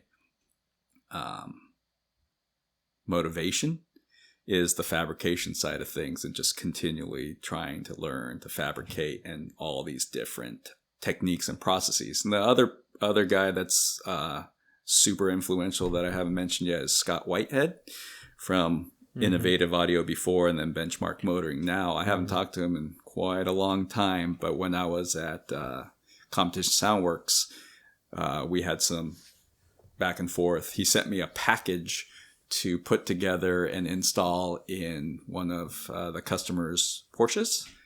And it was like flat packed. And then, I don't think I even got instructions, but everything was CNC cut. And it didn't need instructions. It was so amazing and blew my mind. And I was like, wow, this is how real, And so there were just so many motivating factors working at Competition, even though it was a small shop, no public. We had built stuff for the Fertitta brothers, who are the UFC owners. And so, a lot of high-end clientele that we did work for. So did get to work on high-end cars, but just the work and the knowledge and building the shops. Some people in the industry might know I know a lot about dust collection. I built dust collection and shops and all these things and wrote articles about it and stuff like that. But it's just the knowledge on the fabrication side really blossomed there, and just all the things. Yeah, you did skip over the whole part of your install bay remodels at Alpine. Yes, I did. So that goes back to, Mr. Mark Fukuda. So here's sorry to skip around a little bit. So that first week that I was Alpine, right? Of course, everyone needs a 10 mil socket, right? 10 millimeter socket. So I opened the drawer. They're just rolling around in there. Not organized, no nothing. It took me half an hour to find the 10 millimeter socket, right? Then you need to go get a drill, the cordless drill. So you grab one drill. One's a Bosch. Battery's dead. Then there's no other, you have to charge that battery and wait. Well, what's the other battery, or what's the other drill? It's a Makita. So there's two different brand batteries with one battery each that you have to charge and wait for. And I was like, this is absolutely nuts. And so I was pretty unhappy with it.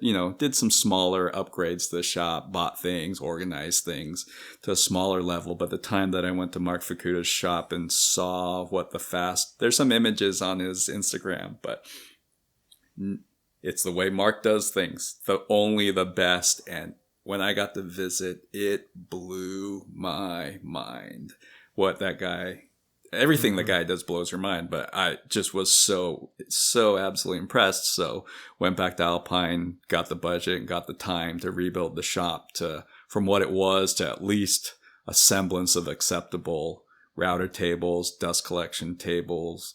It's again really small, but we had, much more working space, more organized hardware and things like that. So how was it by the time you got there, Gary? It was, there were things that... It was a disaster.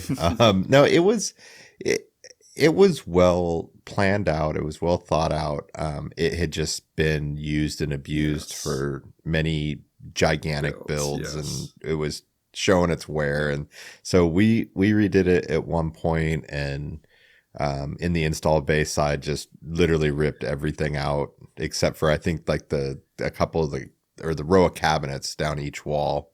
The upper cabinets stayed, and we did all new work surfaces and steel cabinets down the two side walls and drawers all over the place. And yeah, it was fun to redo, but but it was a good workable space, and it was nice to have the suction table room and the kind of the sanding room and the that at that point that was the biggest. Well, I mean, it's still the biggest dust collection. No, I guess when I went to work for the display company, we had bigger dust collection, but it was the first serious dust collection system I'd ever seen, and the first time a router table dust collection could ever keep up with my mess. Yeah, that was.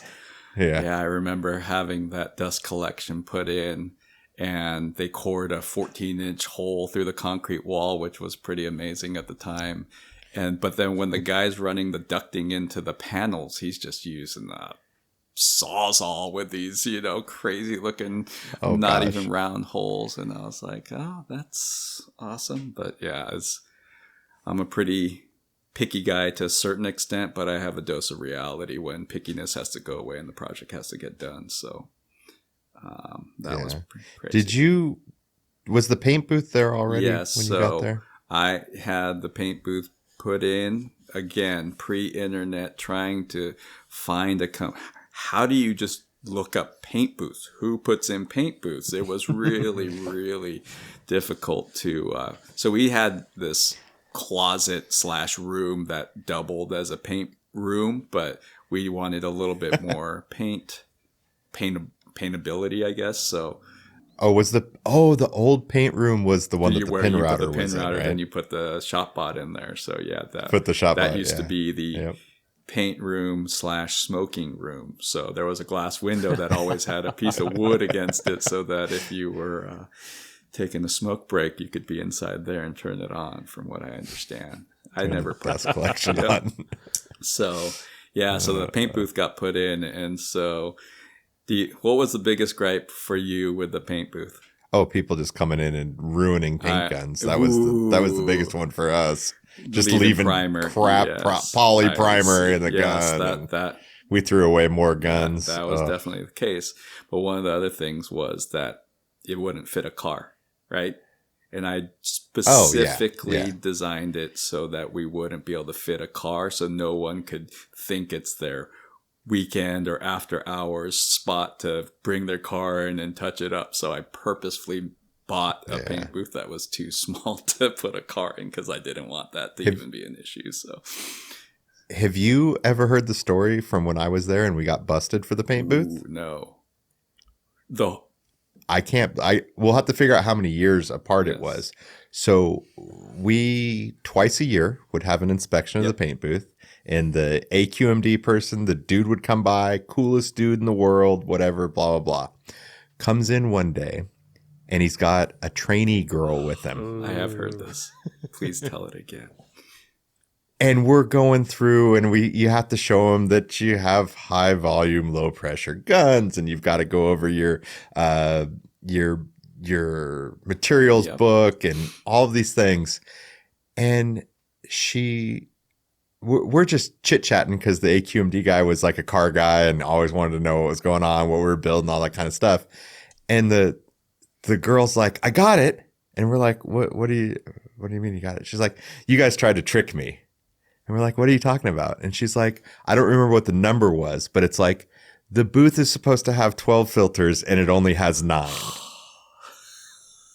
And somehow it had been inspected for like whatever it was, 8, 9, 10 years without anybody ever picking up that the permit didn't match the number of filters in the booth. Way. And because of the trainee came in one day and he let her go, she figured it out, and we had to rip the whole wall of filters out and a whole new structure put in to handle the correct amount of filters. Wow. Yeah, it was a That's because you were in California. Yes, it's. If you weren't in California, that wouldn't have been an issue. Yeah. Especially Southern California and we used to have its own special rules. Oh, yeah. Crushing Bondo cans and putting them in hazardous waste bins. And good times. Okay, so you're at Competition Soundworks, and you're getting some growth again. You're being around new people and seeing new things. And how does that story wrap? Yeah, so one of the things, I guess, for this audience was in one of the jobs that we got when I left Alpine was the Honda Civic Tour. So Honda has a series of Civics that they'd promote a band. The band would customize a car. Then, some manufacturers or aftermarket companies, tuners and whatever, would stylize a car, and then they would give away, I don't know, up to 10 of these Civics at their concerts. I don't know. I don't remember the methods that they did, but they would give away these Civics. And so there were contracts to build certain cars. And so right after I left Alpine at Todd Matsubara's shop, we built some. But then at Competition Soundworks, we got the offer to do the next tour set of Civics. Let's say it's 5 or 6. So there was a job to make multiples of a certain type of car. So now I'm thinking, all right, now I know we're ahead of time that we're going to build some multiple cars. So I started, thinking about templating and patterns and, just trying to make it more efficient to build multiple cars.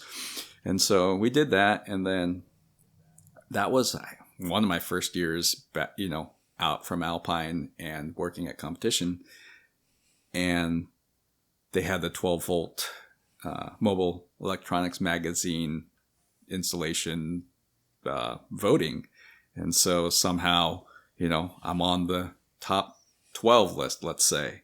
And I was like, oh, how'd that happen? Because I didn't know how the process works, right? And so back in the rep nomination days. It was a rep nomination day, right? And so they go, hey, you need to put together portfolio. And I was like, it was pretty last minute. So I'm like, okay, I guess this is what I'm working on. I put together, another picture book and I don't know, some wiring diagrams and got maybe a letter of recommendation. And so sent it in, thought nothing of it. And so they're like, well, it started getting a little fishy because the owner of Competition's like, hey, Chris, you're going to go out to Knowledge Fest? And I said, I don't know. You're not sending me, so I guess not. And then he goes, oh, yeah, we think you should go. Okay. So I fly out. So I get ticket, and I believe it was in Louisville. So I fly out there, and they call out the top 12 guys onto stage. But, of course, I'm Yato, and the stage is small. So I'm standing in the dark on the side. And this year's winner is... And I'm just like, I wonder who it's going to be. Chris Yato. And I was like, what? I'm wearing a t-shirt, like a long sleeve t-shirt. And I'm like, what? And so it was pretty funny. So there I am. I win Installer of the Year in 2005? And sorry, Matt, I've heard your stories and Jeremy's Carlson's stories of how much effort got put into getting, winning that trophy, and how, how much it meant to, a lot of great people have won. And I was just like, how did this happen? So that was one of the surprise instances. Well, to be fair, you put in the effort all the years prior. Yeah, I guess. Yeah. You put in plenty of effort. Yeah. It just wasn't on the presentation for that exact award. But didn't you win back-to-back? No, so that's kind of the funny thing is the year after, I was like, oh, if I put some effort, maybe I could win this again. I think Pat Holdaway from Speakerworks is the only one that won twice or something. I don't know if it was back-to-back, but that's from the old magazine days, so I don't know how to look that up, but that's what I recall. But I thought, if I put some serious effort, I could win it again. So the next year, I'm doing clay, automotive clay sculpting. I'm doing pressed grills that I learned from, Scott at Benchmark. We're doing the pretty, plaster molding, just a bunch of pretty cool stuff. So I made a pretty strong portfolio. And those years, they used to tell you who was winning the popular vote, I guess, by numbers, like this week or whenever it was, how many people. And surprisingly, I was at the top of the list quite a few times. So I was like, oh, I might have a good chance, but I didn't win. And that's, it's a editor or a group judge choice. So that was okay. But I was like, okay, as long as I'm in the top 12, I guess that's fine. But one of the funny... Who'd you lose to? Who did I lose to? The second year? I think Luke Gray. He used to work at the Specialist. I think. Yeah. Yep. Specialist. Something like that. So, he took it pretty he took those shows pretty seriously. Not me in a t-shirt off stage, but he just sipped his drink if he's listening to this podcast right now. Yeah. So those are the things. And, like I said, not particularly competitive. I always want to put my best foot forward, but if I don't win, I don't win. It's fine by me. So, the Knowledge Fest shows were great to, see the people that you get to hang out with. Like one of the guys I haven't seen in forever is Jeremy Katz. I met him. Yep. Boy, he made an impression on me when we were out there because he's so crazy. But yeah, we got to hang out and had fun with him. One of the side notes with him is that I'm pretty good friends with Ben O from Car Audio Magazine when that was still around. He's still one of my good friends to this day. But at the very end, I had seen Jeremy's Mercedes SL that he had built, and I don't know how I got to see it. Either he showed me or we saw pictures, and I was like so impressed. I was like, man, this guy's doing just amazing work. And then I talked to Ben about it, and he goes, hey, I go, have you seen? He's like, I might have heard something about that car. And I go, that is the nicest car built in that year. You need to, have it in the magazine. And he goes, really? I'll take another look at it. And so he looks at it and goes, oh, okay. So he sent a photographer out there. It's kind of funny because I don't remember this, but my name is tagged as the writer of the article for that SL. And I was like, did I write it? I have such a bad memory. I don't remember. But that was the last ever print edition of Car Audio Magazine was Jeremy's SL. I remember seeing that in the magazine. That was really impressive. Yeah. Like just the work and the styling and the upholstery and everything about that car, bitchin' car and whatnot. And I see, I looked it up and I was like, oh, written by Chris Yato. Did I really write that? But anyways, I used to do some how-to builds in Car Audio Magazine and do some reviews here and there for Ben, but not much of a writer. And you'd occasionally show up for poker night at Ben's house. Yes, that was fun. The trifecta shows, right? You remember Ben's trifecta shows? So there's kind of a parallel story as to later on things in my life. But I think during my Competition Soundworks days, one of the other highlights was when Brian Schmidt calls me and goes, hey, Chris, do you have time and whatever? And I said, what are we doing? And he goes, oh, I have a job at Sony to build a car for Sony. But, one of my guys, who I was going to have help me dropped out and he can't make it. Can you go? And I was like, okay. So here's Brian, been to his trainings. We're friendly. I haven't worked with him and he's, great guy, obviously super talented. So I was like, okay, sure. So I took that week off. And so we go down to San Diego, where I used to work. Used to live down in that neck of the woods of Sony. And we built LaDainian Tomlinson's Range Rover, his wife's Range Rover. Yep. And that's the first time, or really the only time, that I worked with Brian. But it was just a really nice experience, because pretty much every project that I'd done until that point, I was the main point person, doing the thinking, doing the whatever. And here's Brian, a next level thinker, has everything dialed. We get there, certain things are pre-cut, things were planned out, and I just had to be the support guy and work as hard as I can to help get things done. The meals were catered. We stayed at a nice hotel. It was being filmed, and it was a really cool experience, and it paid really well. Worked with Mike Bryceland and Jason Seiner.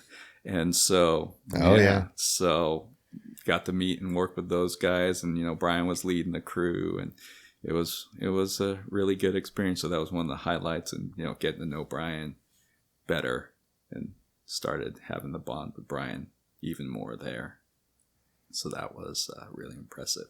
So Competition was, a lot of car audio had the economic downturn even before the financial market crash. So Competition went out of business in, I'd say, 2007, so a year before the financial crash.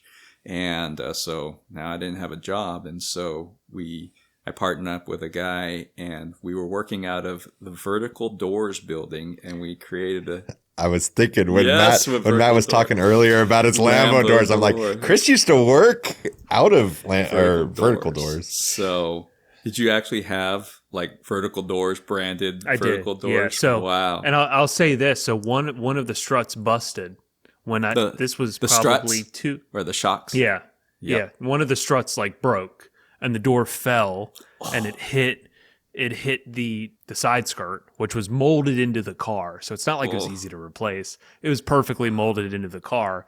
Oh, gosh. Messed it all up. So that's when the me was like, well, you can really only buy these in a set. So let's just do a suicide door. And I had one suicide door, one Lambo door. I kept the Lambo door on the good side. Yeah. Is that how so it the suicide door is, and it kind of sucked because the monitor was still set up, so it's side to sideways.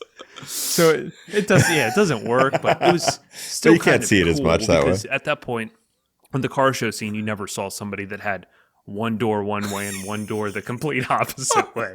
So I feel like it worked in my favor, but it was vertical doors. It was, yeah. So my partner at the time knew the owners of Vertical Doors. It was out in inland LA in the city of Corona, and we sublet from them, and we built a small shop in there. And it was, got to watch those guys make those things all day long. And it was the owner and his dad actually had another business in there. They were really good to us and treat us really well, and spent the time in there. I don't know. Gary knows about the Silverado I built there. There was a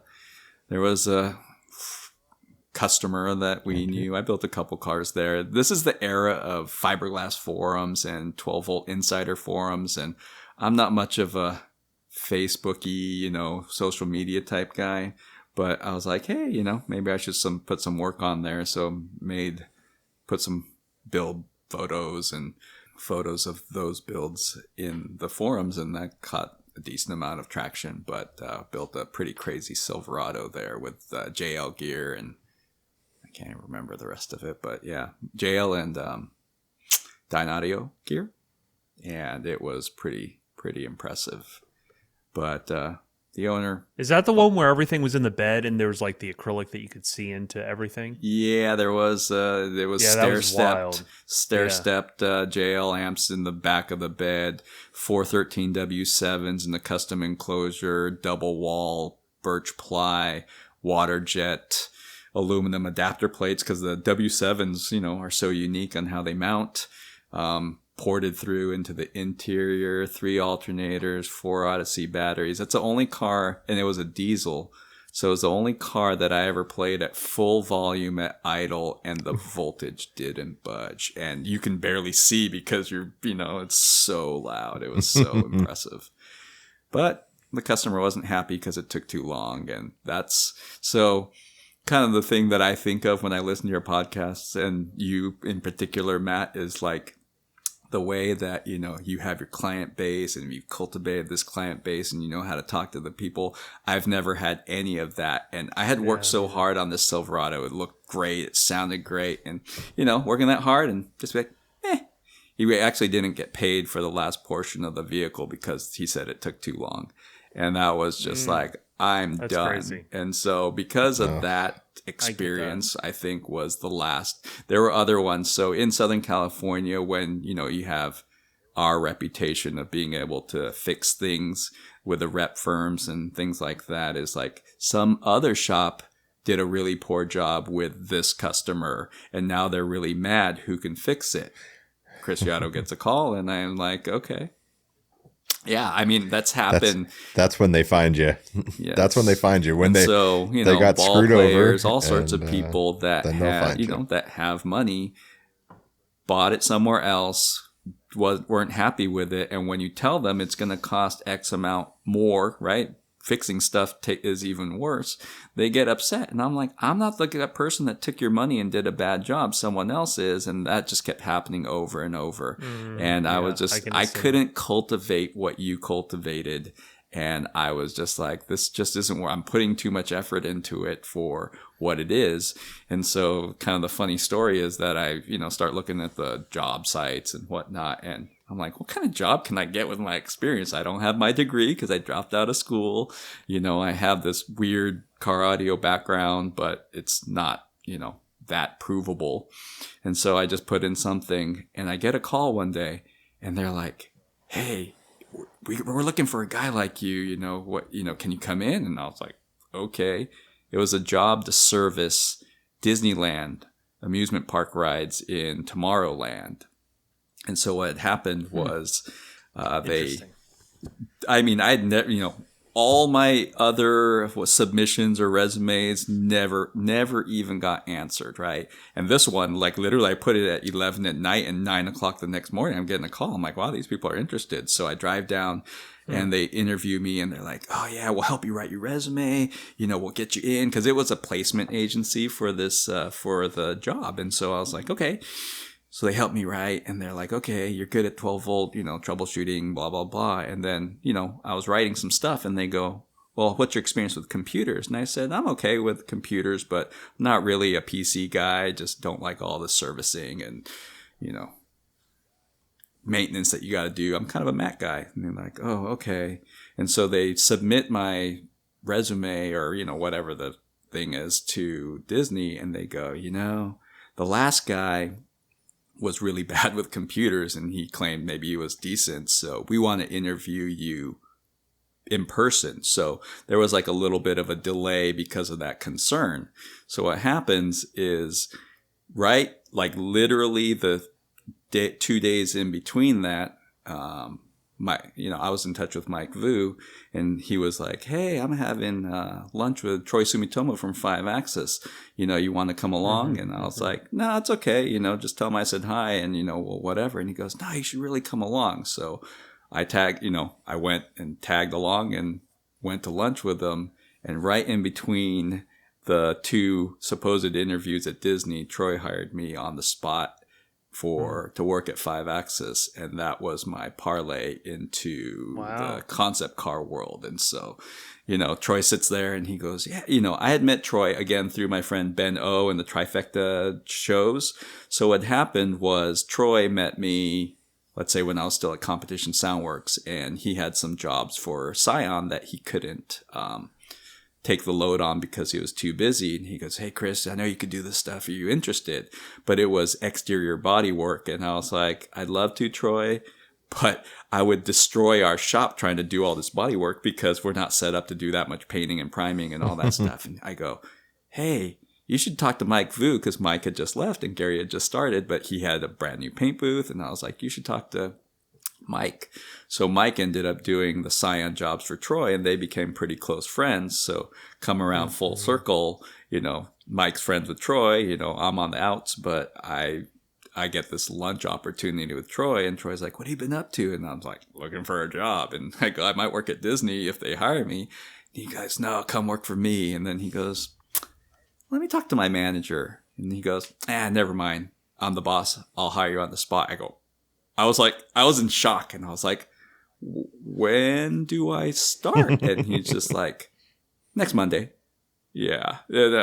I brought my toolbox over on a Thursday and walked in on Monday and started working there. So just so you were mentally prepared to fix the People Mover and the Astro Orbiter, and then all of a sudden you get wound back into car. Absolutely. And when I turned down the job with a Disney recruiter, he goes, we'll pay you more. And I said, honestly, I have a vested interest in the automotive world, and I want to stay in that world, and I'm going to take this chance. And he goes, well, if you change your mind, call us back. And so, I switched and just went straight to 5-axis. And so for maybe the people that don't know the history of 5-axis is towards the end of my years at Alpine, and maybe after, we'd go to CES and you'd walk into a certain booth, and there would just be this crazy Pioneer show car. Mm-hmm. And you would be like, what is this? I was like, before that, it was always it was JL Audio, Rockford Fosgate, and Alpine in that middle heyday of just really killer cars. And, yes, no. And Fish. Yes. And Fish kind of in the field with whoever he was with. A Fish from my very early days, because we were both Phoenix Gold dealers, and Fishman, or young 20-year-old me meeting Fishman was a shock to the system like you wouldn't believe. But Fish doing his his stuff, but at the shows, manufacturing wise, I guess street wires and whatever he was building the car, Metra, yep, for sure. Metra. So those were, at least in the industry. But then here comes these cars that I'm like, how did they build this? There was motorization, just the body kit, the cleanliness, the fit and finish. And I'm like, Pioneer doesn't have, a facility. Mm-hmm. What's this 5-axis? So I remember sitting there looking at it for quite a while at one of the shows going, that was the takeaway from me. It was a TC that they had built for Scion and for Pioneer. And I was just blown away. But then I find out, through Ben and Cardio Magazine, that it was this 5-axis place. So I got to take a tour of 5-axis once. Ben goes, hey, I'm going to 5-axis. You want to tag along? And I was like, sure. So I tagged along. Well, as to find out, the concept car world is very secretive. You don't just bring random guests unannounced to the thing. So I show up, and Troy just kind of looks at me and goes, and he's like mad. And I was like, oh no, what did I do? Right. So we're walking around. He's giving us the tour of the shop, and he's like, what was your name again? As we're leaving. And I go, Chris Yato. He used to work at Alpine, built some show cars there. And he goes, oh, I know who you are. So then he wasn't as mad that I tagged along in that first trip. Right. And so come around to probably another year later, having lunch with him, and he hires me on the spot. And so, that was my transition into the concept car world. So that was so the great experience of working at Competition, learning from Brian and, the JL guys and things like that. Come to a place like 5-axis and learning what the concept car world was pretty amazing. I gotta butt in real quick with my one. Oh yes, I know this. How I Met Troy story. We get done with the Sinister Six, and it's on the pedestal in the booth during CES, and this is like my first humongous build, obviously the highest level thing, and it's kind of late in the day, and the booth is kind of thinned out a little bit, and I come around the corner on the car, and there's this guy crouched down, and the car's on like a 10-inch high pedestal, and he's like one eye looking down the side, like looking at the body to see how straight it is.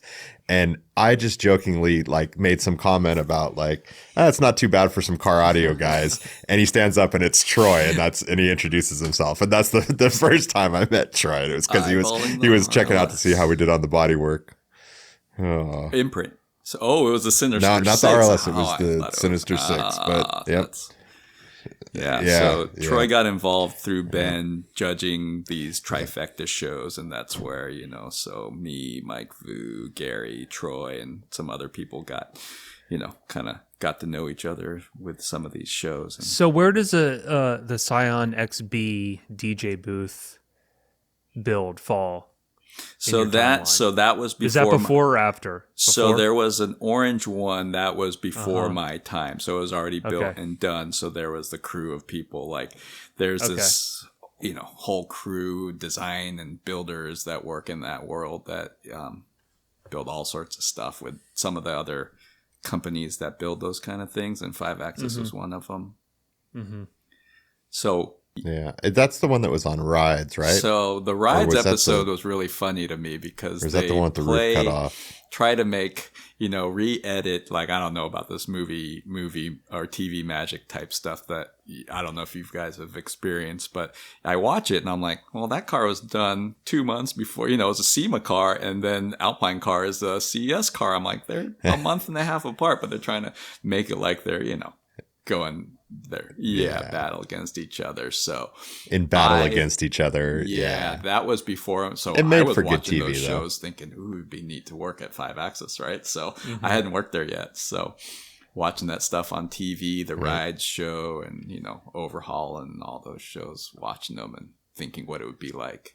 You guys had Chip Foose on, right? So the funny thing is 5-Axis, when I worked there, was across the street from Chip's, and multiple guys, like, you guys had the Impression. Chip had the Impression, right? At the mobile.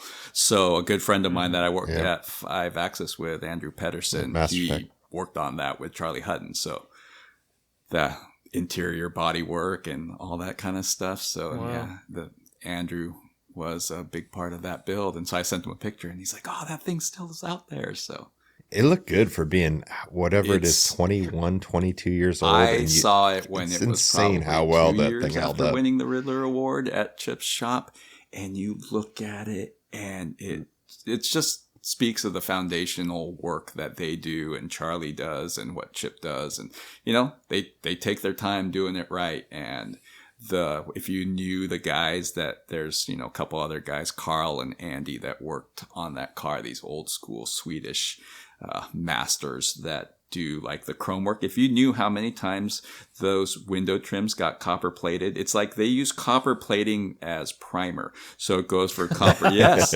So there's no It's shrinkage Bondo. because it's, to that level. Yep. And so knowing and hearing, it's really inspiring to see some of that. I'm not a hot rod guy or, that kind of custom car guy, but just knowing and appreciating the work that went into it. So we would go to the deli and go hang out at Chip's shop on break and, do those kind of things because Troy and Chip were pretty tight and the guys in the shops were pretty tight. So I'd be working in the shop sometimes and Chip Foose would walk by and be like, whoa, it's Chip. And he's like, hey, I'm going to steal this chunk of, urethane board. All right. See you later.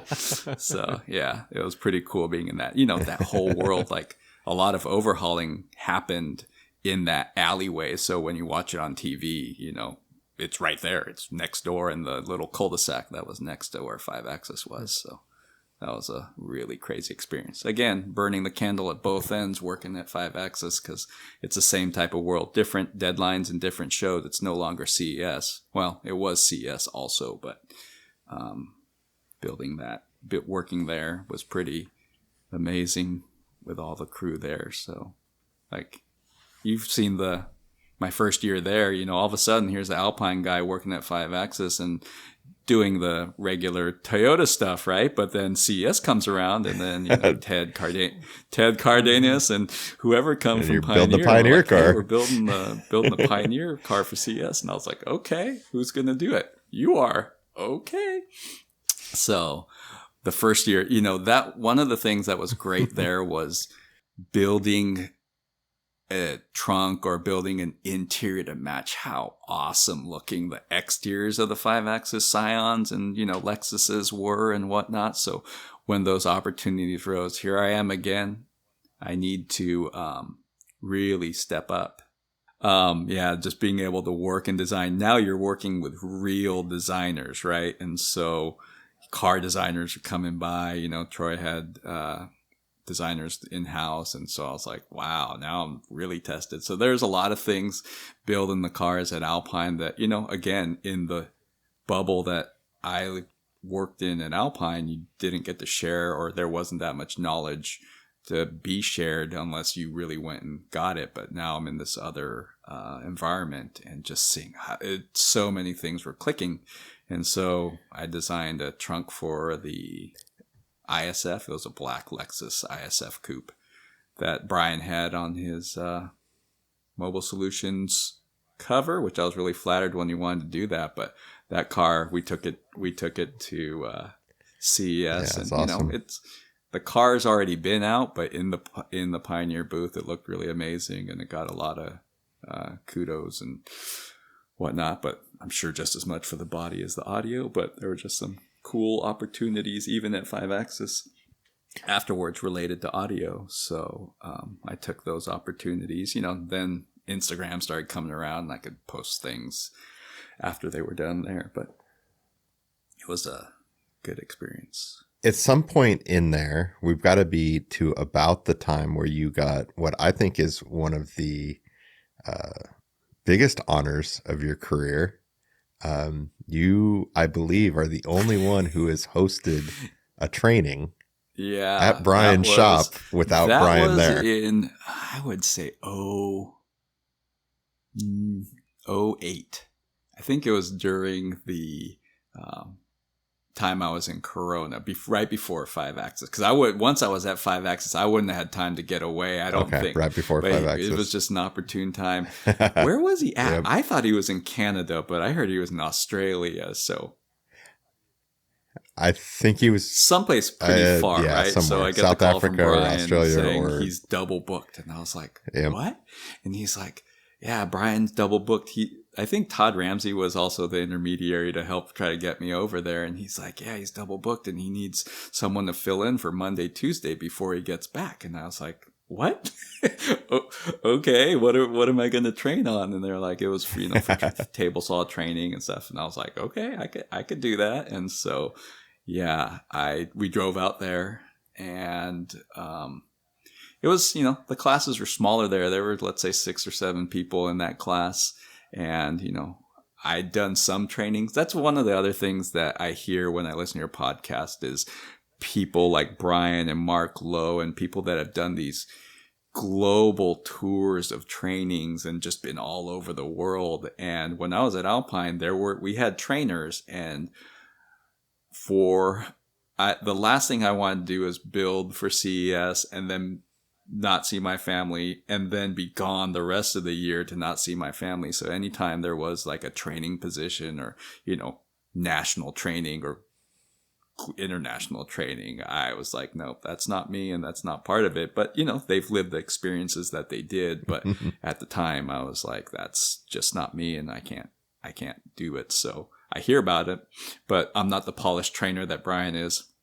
And so I stepped in. But the funny thing is I still am friends with one of the guys that was at the training that we met. He was a guy that's a BMW mechanic. He's a Tesla mechanic now, but he's like, I'm not even in car audio. I do this stuff for fun, but I have the means to come to the training. And I was like, that's awesome. So how cool is a class that's not 20 plus people now? Like you don't get that experience anymore. Yeah. So, well, the last class I was at was with you before COVID, right, Gary? And that was a lot of fun too. And meeting Tom, good old Tom. Yep. So, and all the Mr. other guys. Miller. Yep. It's been fun doing all those things. Yeah. So you're at 5-axis. Yes. And you build Pioneer car and you're getting to work on concept car stuff. Yeah. So that was, Yeah, the huge step. So one of the things, I don't know how much you followed. Maybe I did some articles online, but I was really into trying to be efficient with your processes and duplicating things. So I might have done some plaster molding or some sort of molding class. And that came from Bill Hamsey. Literally sent me a kit one time with plaster, hemp, everything but water as to how to make a plaster mold, and straight from JL. And that was one of the catalysts, like just like Mark Fukuda to just tell me to get a welder, or seeing his shop was a catalyst for a lot of that stuff in dust collection. Brian, with the inverted router stuff was a catalyst. That was a catalyst for me to learn how to do mold processes, right? And plaster was a really quick, good way to do that. But so I walk into 5-Axis with a couple of my plaster molds, and I walk and I look around, and 5-Axis is everything with epoxy. So just for people who don't know, like car audio predominantly uses polyester resin, which is kind of stinky and whatnot, but it does the job and it's plenty strong for what you do. But I walk into this concept car building with some plaster molds and everything's epoxy. And I was like, I'm going to have to learn how to do everything I do from scratch again. And it was, relatively intimidating. And of course, the first job they asked me to do is I'm like, what are we doing today? And they're like, who's this guy? And I'm the new guy. I just started today. And they're like, oh, we're going to color sand this car. And I was like, what? A color sanded a, 3-stage candy orange paint job that I have no idea how much clear is on there. And so I'm like, oh, what do we start with, And they're like, I'm like, 1,500? They're like, no, we start with 1,000. 600. 800. Oh, and okay. I was like, oh my God. Because if people don't know, you burn through a candy job, it is very difficult to fix. And so that was my first job. Lights out. Then the second job was custom trimming vacuum formed acrylic lenses. And I said, hey, Troy, what kind of tolerance do you want on the gap? He goes, no gap. I go, what? No gap. So here's this fully painted car that needs these crazy, vacuum forming has a lot of extra material on the side, right? And so it's hard to even get a guesstimate as where you're going to cut it. And he goes, yeah. I go, how much gap? And he goes, 0 gap. And I was like, oh, here we go. But I figured out a way to do it. And eventually I was the guy to do all the acrylic part trimming, which is not a fun job, but I got pretty decent at it. I'm sure there's plenty better than me, but I was good enough for the task when I was there. And those were the days. I don't know, it's definitely not car audio, but it kept coming back to the skills that I had gained from show car building, and the electrical knowledge from all the things. And every winter it would go back towards building something for Pioneer, and there's plenty of electrical work that concept cards need, and motorization and things like that. So that was definitely a plus. Me and Jeff Curtis, he was on overhauling quite a bit. I don't know if you've ever met him, but he was the other guy at 5-Axis that had car audio background, and having that background is very useful in that world. So I was pretty happy to have that. And then the time at 5-Axis,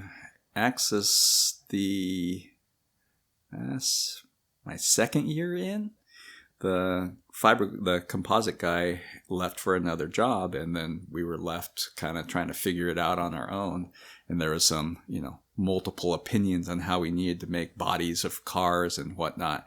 And I said, hey, Troy, you need to make a decision. And then on that note, he made me the shop supervisor. So halfway in my time at 5-Axis, I became the shop supervisor, which was an honor and fun to work with those guys. But that put us as an entire group having to take care of all the composites too. And so diving into that, learning how to do composites at a really high level, became a huge part of my job. And so, like I said, epoxy, so full-size cars that come in as a clay, like how you see some model on the TV that's clay, the designers are sculpting on. Well, we would receive one of those, and then we'd have to make the molds to make a fiberglass replica of the clay. And that took literally a month to make the mold. And then it'd take another 2 to 3, maybe almost another month to make the body, maybe a little bit less. Wow. But it was a very big process. And when I got there, I had no idea how they did it on a larger scale. So I'd watched the previous guy do it. Then, you know, I'm always the guy that maybe didn't know something, but the way that I work is that in the middle, you start asking questions. Well, why do you do it that way? Why'd you do that? You know, and when I'm always bothered by an inefficiency or something from the time I worked in my parents' garage, you know, the dust collection things, or the cutting with a jigsaw instead of using patterns and routers, cutting a hole in for a speaker with a jigsaw versus the perfect circle. Like, all these things that solve issues always attracted me. So here I am applying those types of logic and things, looking at things that, you know, people have been doing forever. But then I ask why we do it that way. That seems pretty inefficient or whatever.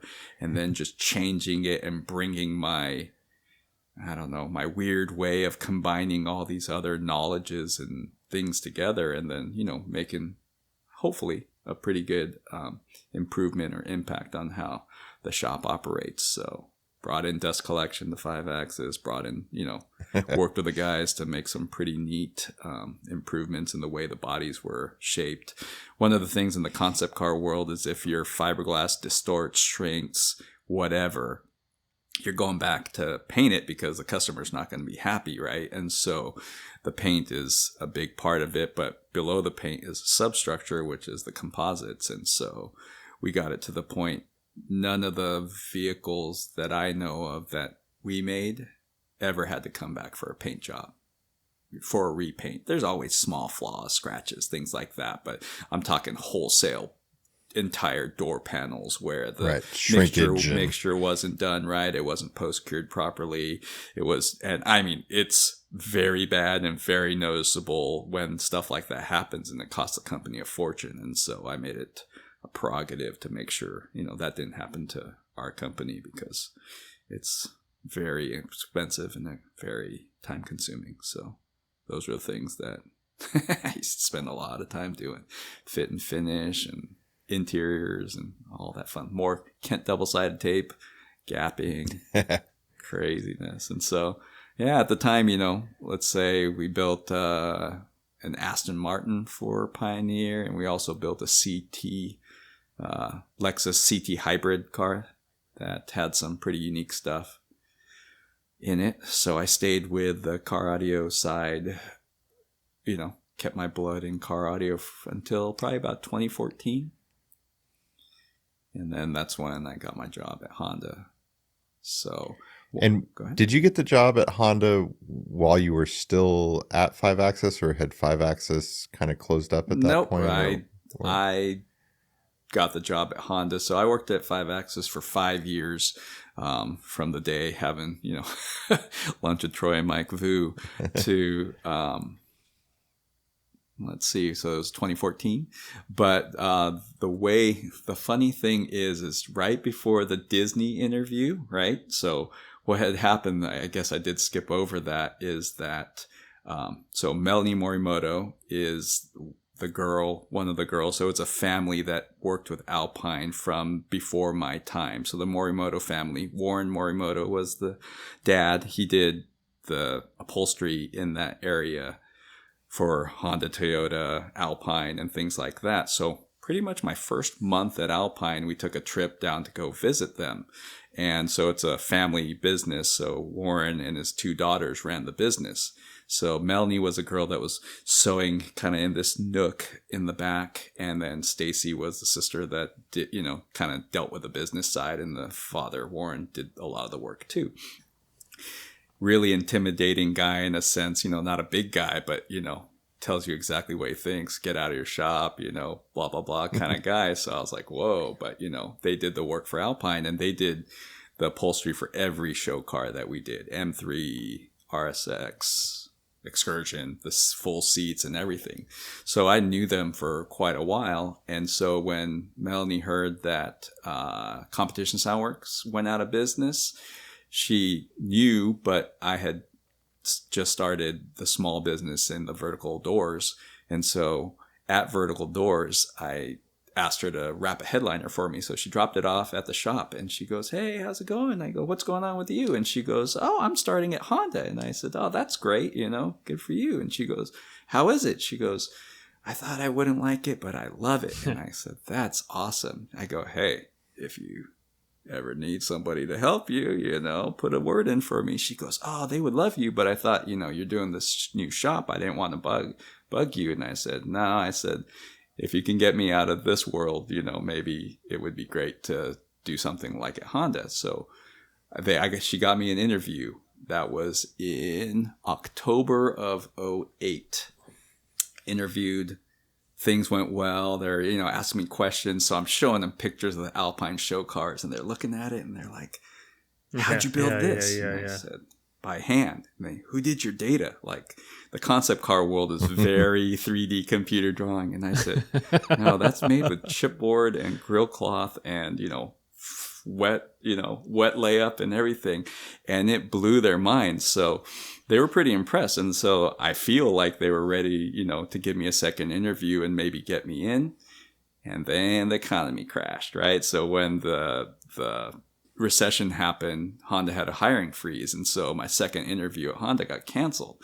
And so that's when I was kind of pretty bummed out. But then that Disney job opportunity came up, but then I ended up working at 5-Axis. So I worked for 5 years with 5-Axis, and it was so much fun, great working with Troy, all these cool projects. But, I was approaching 40, and those hours working in a pretty cold and hot warehouse really started to take a toll on my body. And I was just like, I don't see myself being able to do this, another 5 years or whatever. And so I started checking out, putting the feelers in with my friend Melanie and said, "Is there a spot open now? It's been 5 years. I have all this other experience." And so I got an interview the second time. And one of the guys that was in charge of the shop remembered me from the first interview, and he was looking for help. And so he kind of made the wheels at Honda are quite big to get turning, but he had, started getting things in motion to get somebody in. It's very hard to get in. But he put in the good word for me, and I re-interviewed, and then I got a job in the beginning of 2014. So, yeah, we're coming up on 9 years now, a little over 9 years. Wow, I can't believe it's been 9 years. I know, right? So, I've spoken to Gary many, many times through those years. And so the funny thing about Gary is that he has two friends, if not more, at Honda, but we are, Robert Curiel is his other friend that I work with, and he's a peer of mine. So we're both leads, leads in the department. So he's a project lead in the exterior group, and I'm project lead in the interior group. So it's kind of funny. Gary has two buddies that he can get parts from. Yeah. Hey, my wife sold the Element finally, so we're Honda-less at the moment. But it's been, and then from there, it's just been a whole nother learning curve at Honda, which has been great. So. And yet Gary's still a degenerate, still in car audio, turning and burning. Still just knocking out those deck and twos. Hearing what you guys have both cultivated with your, consumer bases and, whatnot is some of me, reminisces. Could I do that myself? Probably not. I don't have that ability, or didn't find a partner that was, similar to what Matt's situation is there. If I had someone like that, who knows, could have stayed in it for a while. I think about living in a different area and working for somebody like Scott Whitehead and having the opportunity, would I still be in it? Things like that. And so some of it's geographic opportunities, and some of it's just, Southern California market's definitely different than some other markets, right, Gary? So it's a strange place out here. It is its own thing. Like I hear about, Matt, you talk about the excitement that some of your customers have listening to it, and I've had such the opposite experience of someone who spent a lot of money, knows nothing about audio, and you make something pretty nice, and they're just like, and it's like, wow. And so, wrong customer base and wrong whatever it is, but it's just one of those things that I just never got the right. The reactions are the greatest. And that's why when I was a mechanic for a little bit at Lexus, I was just like, this job is awful. It's a job is what it was for me. I just didn't get the reward or the payoff for all the hard work. And when I have a client sit in a car, I always got to ask them, hey, do you want to see it first or do you want to listen to it first? Because they're both their own reaction, right? Because you're looking at art and then you're listening to an experience. And, a lot of times I'll say, well, let's listen to it first. Because then you'll realize how cool it is when you see it and realize that none of that made any noise. Right. And it looks the way that it does, but nothing made noise. That's pretty awesome. The payoff is crucial for me because it makes all the hard work worth it and all the extra attention to detail that you try and achieve worth it.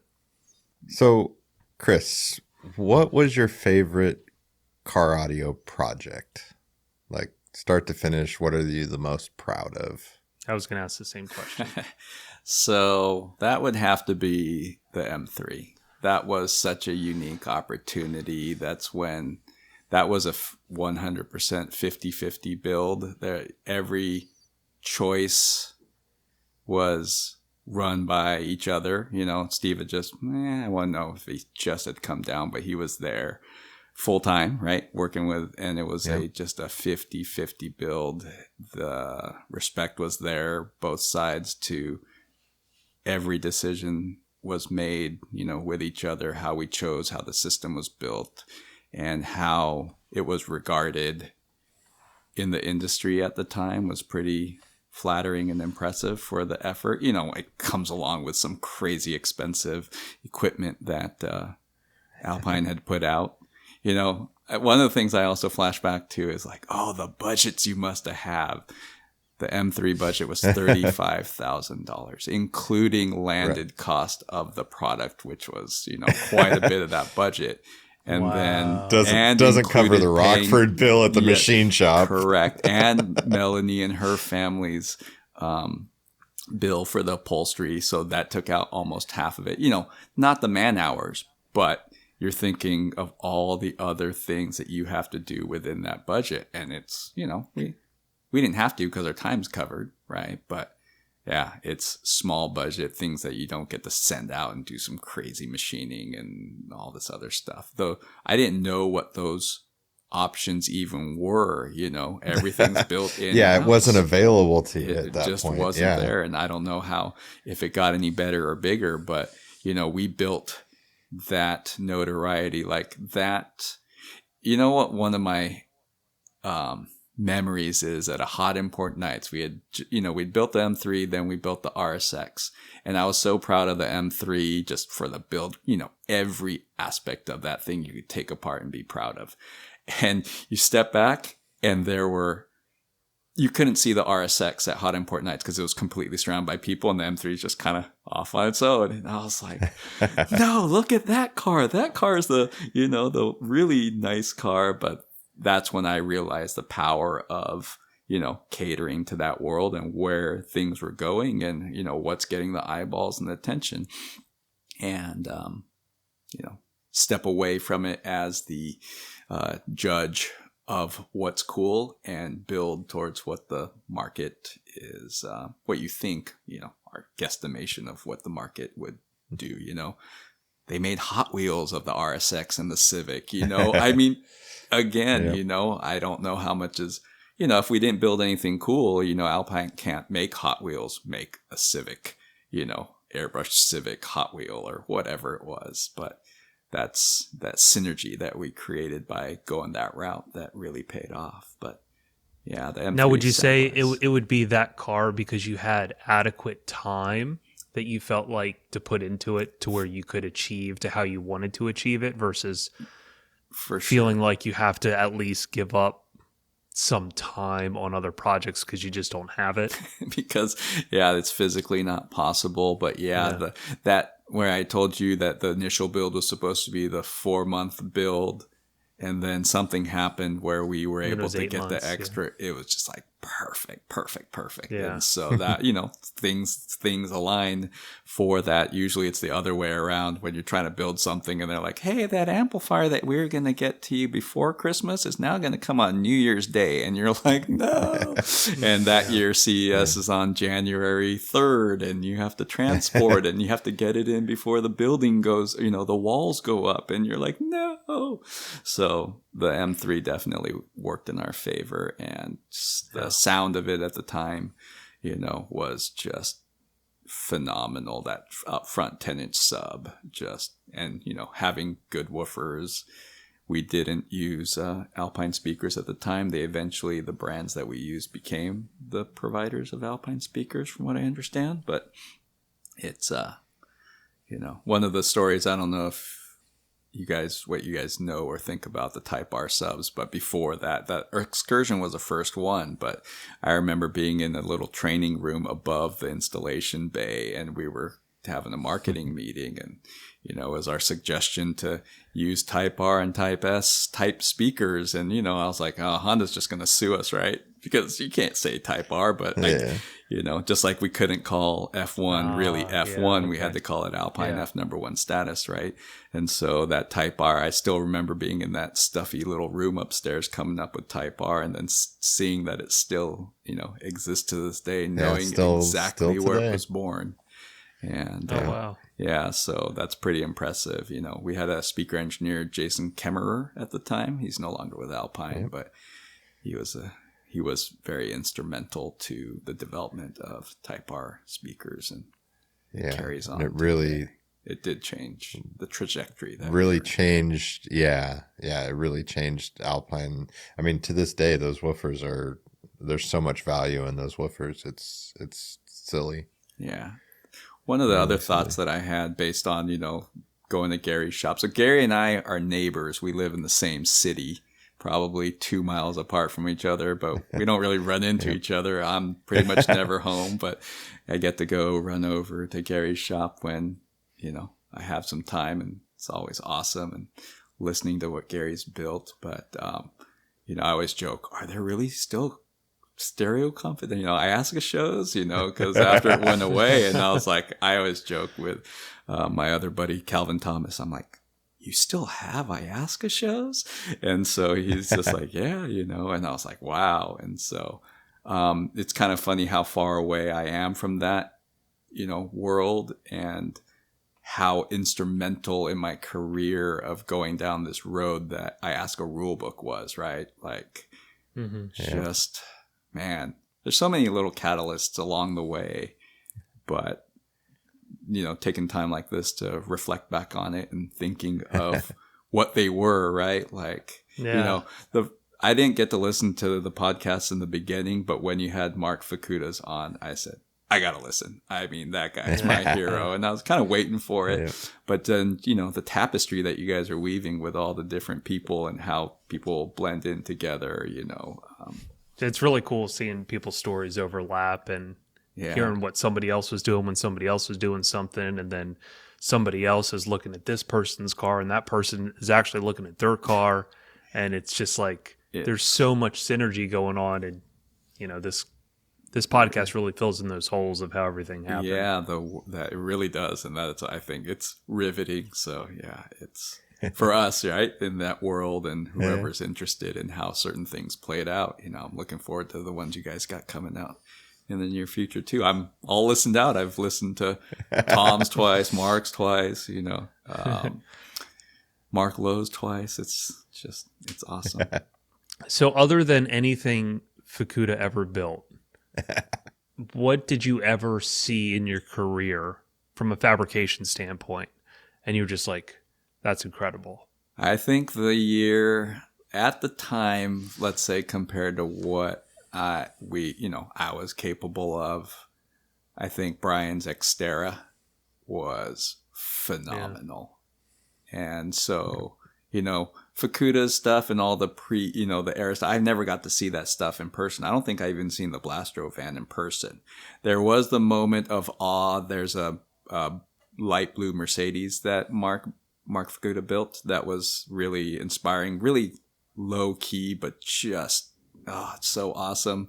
But as far as just blowing you out of the water with the sheer scope of what they did, the Xterra really brings back a lot of like, wow, kudos to them. And I don't know I think it was a year we were competing or whatever it was, but we had built what we had built. But when you see what they had built, that was pretty awe-inspiring at the time too.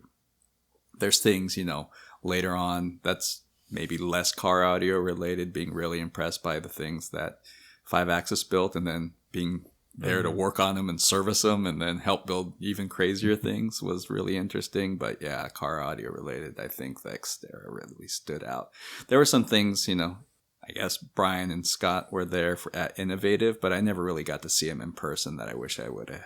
I'm just thinking back to the days, that go back to the stuff that Bill Hamsey and Gary Martin built, for Manville, with Manville at JL Audio, that were just super, super impressive. Manville talked about his minis, and there was a Subaru they did for him, and just picking up on small things, but they were more subtle, maybe more my taste that I was drawn to and really appreciated. But when you look at was the Subaru the one where they used the rails and the folding floor in the back and it accordioned up?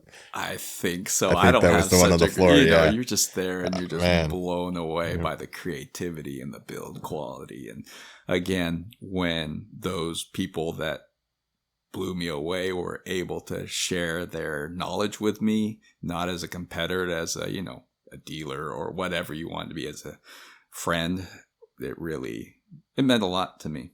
And so those were really impressive and just helped build so many friendships and build knowledge. I think you had said you're not much of a car guy, but what's your dream car? I know what you drive every day. Yeah, it's kind of funny to be in this world working for a manufacturer and, still not being a super, super car guy. Like, love cars, appreciate cars. Like, if I won the lotto to have any car what that I would be in the garage? Or would you build something or would you buy something? I'd just buy something. Maybe that's not the greatest answer, but probably... what is it? What would it be? A Cayman? Porsche Cayman. The nicest one you could buy. Like something, it's not the 911, doesn't need to be the turbo, but like a Cayman GTS or something like that. It's probably not even saying it right. They got some different models now, but something like that. Small, simple, clean. Have you ever done much with older cars? Everything I envision you working on has been newer. And yeah, like I see people that take that on as a challenge. There was one year that that Pioneer brought 5-Axis a bunch of Camaros to do different stages, and I got to work on the Aston Martin, which was pretty much brand new. So I was like, "Hey guys, and they're cursing up these cars. Nothing fits, nothing lines up, and it's just such a such old cars a thing. are the worst." And so, I really appreciate, when we were at 5-Axis working on clean cars that don't even have any crud underneath other than those specialty projects, and working on brand new stuff, which I still get to do to this day. So I don't miss, because one of the things is like I talk about my consumer experiences is that unless you have someone that really trusts you, if you're, somewhere in that mid-level, I wasn't the salesperson. People weren't coming to me directly to seek me out for working on their car with a certain level of, pre-sold expectations.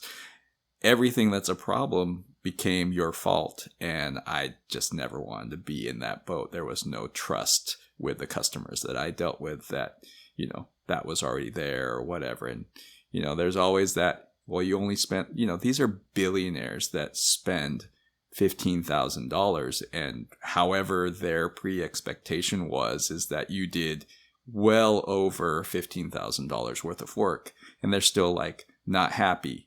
They're disappointed, and I'm like, I just don't understand that. So I kept wanting to get away from that and that weird expectation. And I dealt with that enough times that I just said no. And so that kind of goes along with restoration. If I was able to do a business where it was time and materials like the smart people do and whatever, and you have this client base that is willing to do that, that would maybe change my attitude towards some of it and see it. But I've carved out a niche in my world of what I do, and pretty happy with the challenges I deal with every day. They're very varied and very interesting and a lot of fun. Now, the big question is, if you got the job at Disney to work on the People Mover when it breaks down, okay, do you think you would have graduated to be an Imagineer and start building props? I would have done everything possible to go down that route, right? And so I have no idea whether that career would have gone down that path. I would have probably pushed to go that way, but I have no idea how they. From a fabricator standpoint, yes. I find just walking around Disney queues fascinating, right? Seeing how they build stuff. Because again, you walk through Galaxy's Edge and you see the props everywhere, like the suitcases, like those. It's not like they went to Target and just manufactured and changed a suitcase they bought. Like it's a one-off suitcase, and that's just one of a billion things around. Yes. Right? That's just so much appreciation that most people don't physically appreciate when they're at a place like that, right? From a fabricator standpoint, seeing all that stuff, you're just like, this is sick, because all of this is fabricated. Every nook and cranny and every detail is fabricated. And, that's the world that I work in. The things that we make in large part doesn't exist before we make it. And right. It's not, it's a huge team of people that do these type of things, but Disney and that world does the same type of thing, and it's really incredible for to see it and respect it. And I think I would give a year of my life for free to Disney to work alongside of the best and just shadow like the big projects at Disney. I think that would be so sick. That would be awesome. So if anyone's listening that is on the inside intern, of Disney, a talented intern, or the random dude who got that job in what year? Working in Tomorrowland. If you're a listener, we want to hear how it worked out for you. Yeah. Oh, that's so funny. Next time I go to Disneyland, I'm just going to be looking for that dude that's out there like fixing something. I'm going to be like, I have a friend that actually recently started about a year ago working at Disneyland doing maintenance there. And so I get some inside scoop as to how things work there, but it's not the same. It's maybe what I thought. I was almost a lifeguard there. Now that went south real quick for the people that heard that story. Wow. So at Honda, how much of that can you talk about? Like, are you getting a vision of something to make and then you're making it to put it into physical form? Sure. Like, let me just say, I guess there's always a disclaimer of something like this. I'm a very happy employee of Honda, but I don't speak for Honda or any of our companies. So I work in the R&D division. And so, R&D can encompass so many things, but in our LA division, we, work on cars that are going to come out, cars that are thought up as concepts, but don't make it through, and plenty of other random ideas and projects. And as a fabrication group, we support a lot of them. And so, it's a fabrication heavy group. And so there's a lot of CNC machining, there's 3D printing, there's a lot of CAD data, and that support it. But the designs come from designers. There's designers and engineers and all these things. And depending on which group requests something, our group creates the physical versions. And so the way that I explained some of it, I remember I was telling my dad that something about wood. And he goes, wood? You work on cars. Why do you need wood? And I said, Dad, we make fake stuff. It's not really. So, there's like a wood box underneath some of the stuff. But the way that I put it is we have a certain level of model that will be coming out, before the production version, that if you got blindfolded, sat in it, opened your eyes and started touching things, you wouldn't know that it wasn't the real production car. It's done to that level of fit finish. This, put your hands on the steering wheel until you start touching buttons and turning them and breaking them. You won't know that it's not real, but it's that real. Right. Yeah. You might notice that the windshield's not really, glass or something like that, but the interior fit and finish of the highest level models that we create are, really production like. And then we do everything in between. That is a lot of different versions. So some of them are like cardboard stick figures. Have we gone that low? We've got some crazy requests, but it's a pretty wide range. We have, remember that bandsaw that you had, Gary, at the display thing?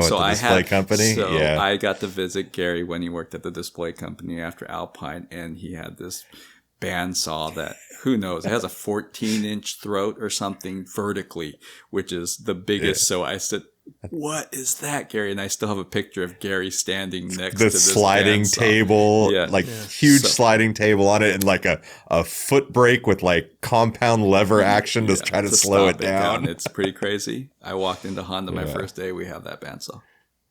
Oh, that's awesome. And I think it was 24-inch resaw. I think it's like 2 feet. Humongous. And so that's one of the best things of my job now, is that the fabrication facility is just top notch and large. And I get to work with Melanie and a really good group of people.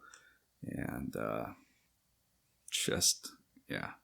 every day walk into this, I'm a fab guy. I walk into this amazing facility every day with a big smile on my face with whatever challenge that we got to do. Sometimes it's a little crazy, but it's just amazing. And so do you wear a white lab coat every day? For some reason, I picture everybody in there in a white lab coat. So Honda's famous for the production facilities, white coat, white pants, green hats, things like that. And our fab facility, they provide them, but it's not mandatory anymore. So we have them. And if you don't want to get dirty, a lot of people still wear them every day. I've been transitioning to doing more CAD work, which, I don't know if it applies to this podcast, but, I've been a very manual fabricator from the get-go, and I was a little worried for my future as to getting older, and how do you prove that you're even halfway decent at anything fabrication related? And so I've taken the opportunity to learn from a couple people. One is a X5 Axis alumni, so there's on a small side note, we call it the 5 from 5. So at Honda, we have 5 people that used to work with Troy at 5 Axis. And Jackie Porche, he's a fabricator. And then Hemming Chan, he's a designer. And Chris Lee, he's another designer. And then Tim Mraz, which works with me in fabrication. So 5 of us from 5 Axis graduated and moved to Honda. So it's kind of pretty crazy. And wow, yeah. So Jackie is this amazing fabricator, but he switched over to the data world. And so in the automotive world, we use a program called CATIA. It's like Mark Fukuda said, McMaster is like Granger on steroids. CATIA is SolidWorks on steroids. They're actually owned by the same company, but it's this really crazy program that does, just everything that a vehicle needs to be produced, down to the double side tape and the felt and the PC board and switch. Everything in a modern car by pretty much every company that, modern is designed and built in this CATIA program. I don't know if there's the licensing fee for that is slightly more than the $350 a year or whatever Fusion 360 gets. So. Slightly, just a little bit more, slightly more, but that is, that's the automotive standard, I believe, and other companies, like I'm sure like a Boeing or somebody like that uses this program, but the learning curve is incredibly steep, and so when COVID hit. Ta-da! Lots of, what is it called? Teams meetings or online meetings, virtual meetings, whether it's like Zoom type meetings. And now that was the chance for me to learn some CAD drawing, without looking over someone's shoulder, because before the commonplace, availability of video screen sharing, it was all my data reviews were either in a special room or over someone's shoulder, and it's uncomfortable looking at over someone's shoulder as they're drawing data, but you could follow and shadow people doing stuff with the popularity of all the Teams meetings and the video meetings, and so I took it upon myself to learn. Now it's going on 3 years, but I feel less grandpa-ish now, so I can, I can actually draw something and assemble something, and it's pretty interesting that the fundamentals of so many things, like in fabrication, like when we built the early Alpine cars, well, I guess the whole way through is that we used MDF, cut ribs, made some sort of skeleton, and stretched grill cloth over it, and then fiberglassed over that. And the fundamental building blocks of surface data is something very similar to that. And so, but now you're just drawing the lines with a click rather than right into the jigsaw with a chipboard pattern. And, you don't have to copy it twice and glue it and, stretch the grill cloth. But having all that experience doing that stuff has definitely been a advantage to doing things like 3D modeling and even the basics of 2D, There's 3D modeling for like surfacing, but there's also really basic 2D or, geometric stuff. But having that experience and what to look for and how to build something has definitely been an advantage. So I plan to keep building on that. But I can't get away too far from the hands-on fabrication too, because that's with the shop that we have. It's just so awesome. Yeah, it's also cool for the younger guys that are coming up that deal pretty much 100% on the data side and printing or machining, complete parts. It's got to be amazing when you can still walk over to the router table and just make something out of nothing faster than they can draw it and print it. Like they haven't even loaded a reel of filament on a printer or filled up the resin bay and just you already have it made. Yeah, it goes both ways, right? Like Matt tells a story of Jeremy making something for him at the what was it, at the tech? It was our console class. I see. It was a class, right? But it's the same type of thing, but it goes both ways, right? And being able to judge what process is the most advantageous at the moment is for sure. The wider your skill set and the wider your knowledge base just gives you that many more choices to pick the best route. And I think I've been able to use that to my advantage at a place like Honda. And that comes with experience and failing a lot. Yes. Knowing all the ways to not do something. Kicking my butt and, learning what not to do so many ways. And so there's been instances where, I help someone do something, but they think they want to go down a certain route. And I say, sorry, but no, we're not doing that. And they get a little upset. And they say, why? Because I've tried that and it didn't work out. And I'm just trying to save us and you some time. But sometimes, I'm not a let everyone fail and everyone's got to learn their own mistakes. You could watch someone making a mistake for sure and know that you don't want to do that too, right? And so I think that's key into faster paced learning. Maybe certain things need to sting more and hurt more to really set in as not to do something, but I can see plenty of things without doing them myself that I know I want to avoid. So the master has failed at everything the beginner's never tried. Yeah, it's one of my favorite quotes. Yes. What's your other one, Matt? The opportunity and Accessibility. Availability creates opportunity. Yes, I heard that one. And I was like, That's just something I made up. I didn't find that online, but that just rings true to like my career is like saying yes to go to an event has opened new doors because then you talk to people and they're like, hey, why don't you come out and do this? Or why don't you come out and do this? And like, if you just keep doing that, Yep. opportunities are going to continue to happen. Right. Yeah. And that's how ultimately everyone's career moves. If you stay stagnant and you stay comfortable and you're like, no, I don't got to do that. I've done that before. Like you're missing potential opportunity absolutely. that can completely change your career, right? It did you for could me. Yeah. go work you can go work completely somewhere else. Like you said it at Honda, right? You could not go have lunch with Troy one day. Yep. right. Where would you be now? Yeah. Turning wrenches in Tomorrowland?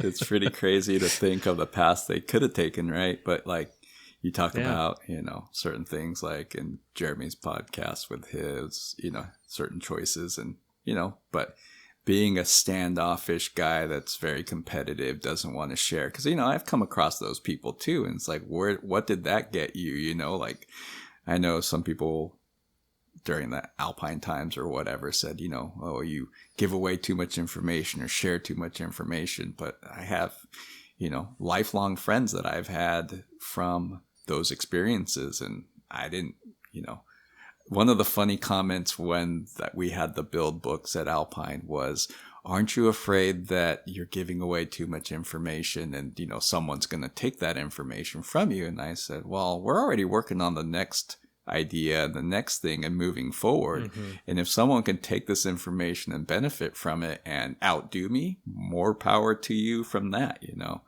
I actually worked with that kid, Tim. And yeah, he's going to outdo me. Like I've known this kid since he was 16 at that Competition Soundworks job. And, he's just got this amazing potential, but I don't see it as a competition. And I don't, I really don't like it when people do. It's like, don't you want the best for people in general? I mean, you would hope that they don't overtake you somehow and then step on you. Yeah, I can understand maybe some fear of something like that, but sharing information, having the general group, the whole group that you have, right, with at the expo and all these things, like the sharing the information and just bringing everybody's level up is definitely, I don't see that's how what keeps you moving forward hurt, is right? you need and people to so, keep surprising you, to reevaluate what you're doing and be like, hey, I need to step it up. Everyone's evolving and, I'm stagnant. I need to evolve. And if we didn't have competition, we wouldn't have anyone evolving in anything. Yeah. I think the other side of that too is when we do go to like Mobile Solutions and we do one of those all-star builds and we're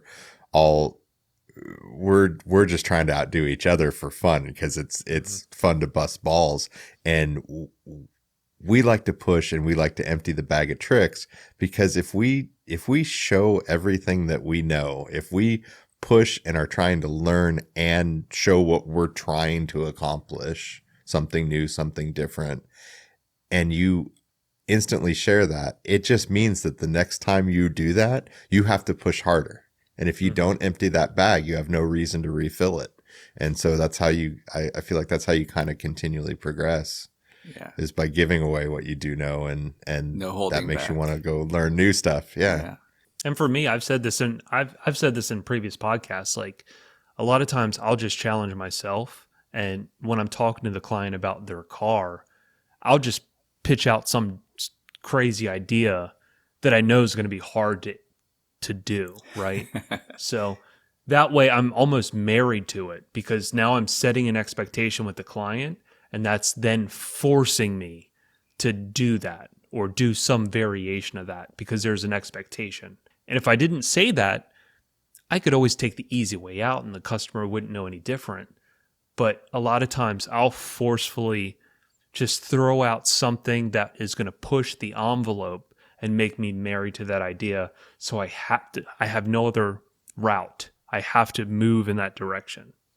That's just what I've done for myself sometimes. Yeah, I heard that and I thought, wow, that's pretty ballsy. Like, I was like, yeah, I try not to put myself out there. I'm pretty quiet about it. But yeah, I was like, wow, that's one way to definitely get you to do that. Yeah, and it forces you to figure stuff out, because I remember I did a Porsche GT3 carbon fiber enclosure where I resin infused the whole enclosure, and I told the client, I said, listen, I'm not gonna do like hand laid carbon. We're gonna resin infuse it just like Porsche would do it, and it's gonna be sick.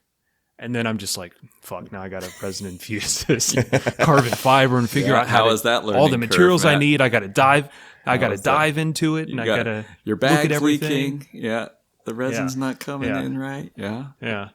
But it forced me to, one, do the process, fail at it, like everything's leaking. I'm like, oh my God, I could have done it way better.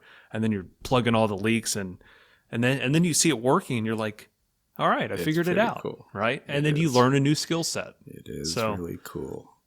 Yeah, I think, being in the confidential space for so long now, it's like I follow a lot of things, and you see it, and you're just like, I can't share that, and it's like, but I live it, breathe it, enjoy it, on so many aspects, and I see certain things, and I was like, oh, that's cool, and it's like, being in this world of concept car stuff is, it's great. But yeah, I think that's the part that I missed the most, was being able to kind of share certain things.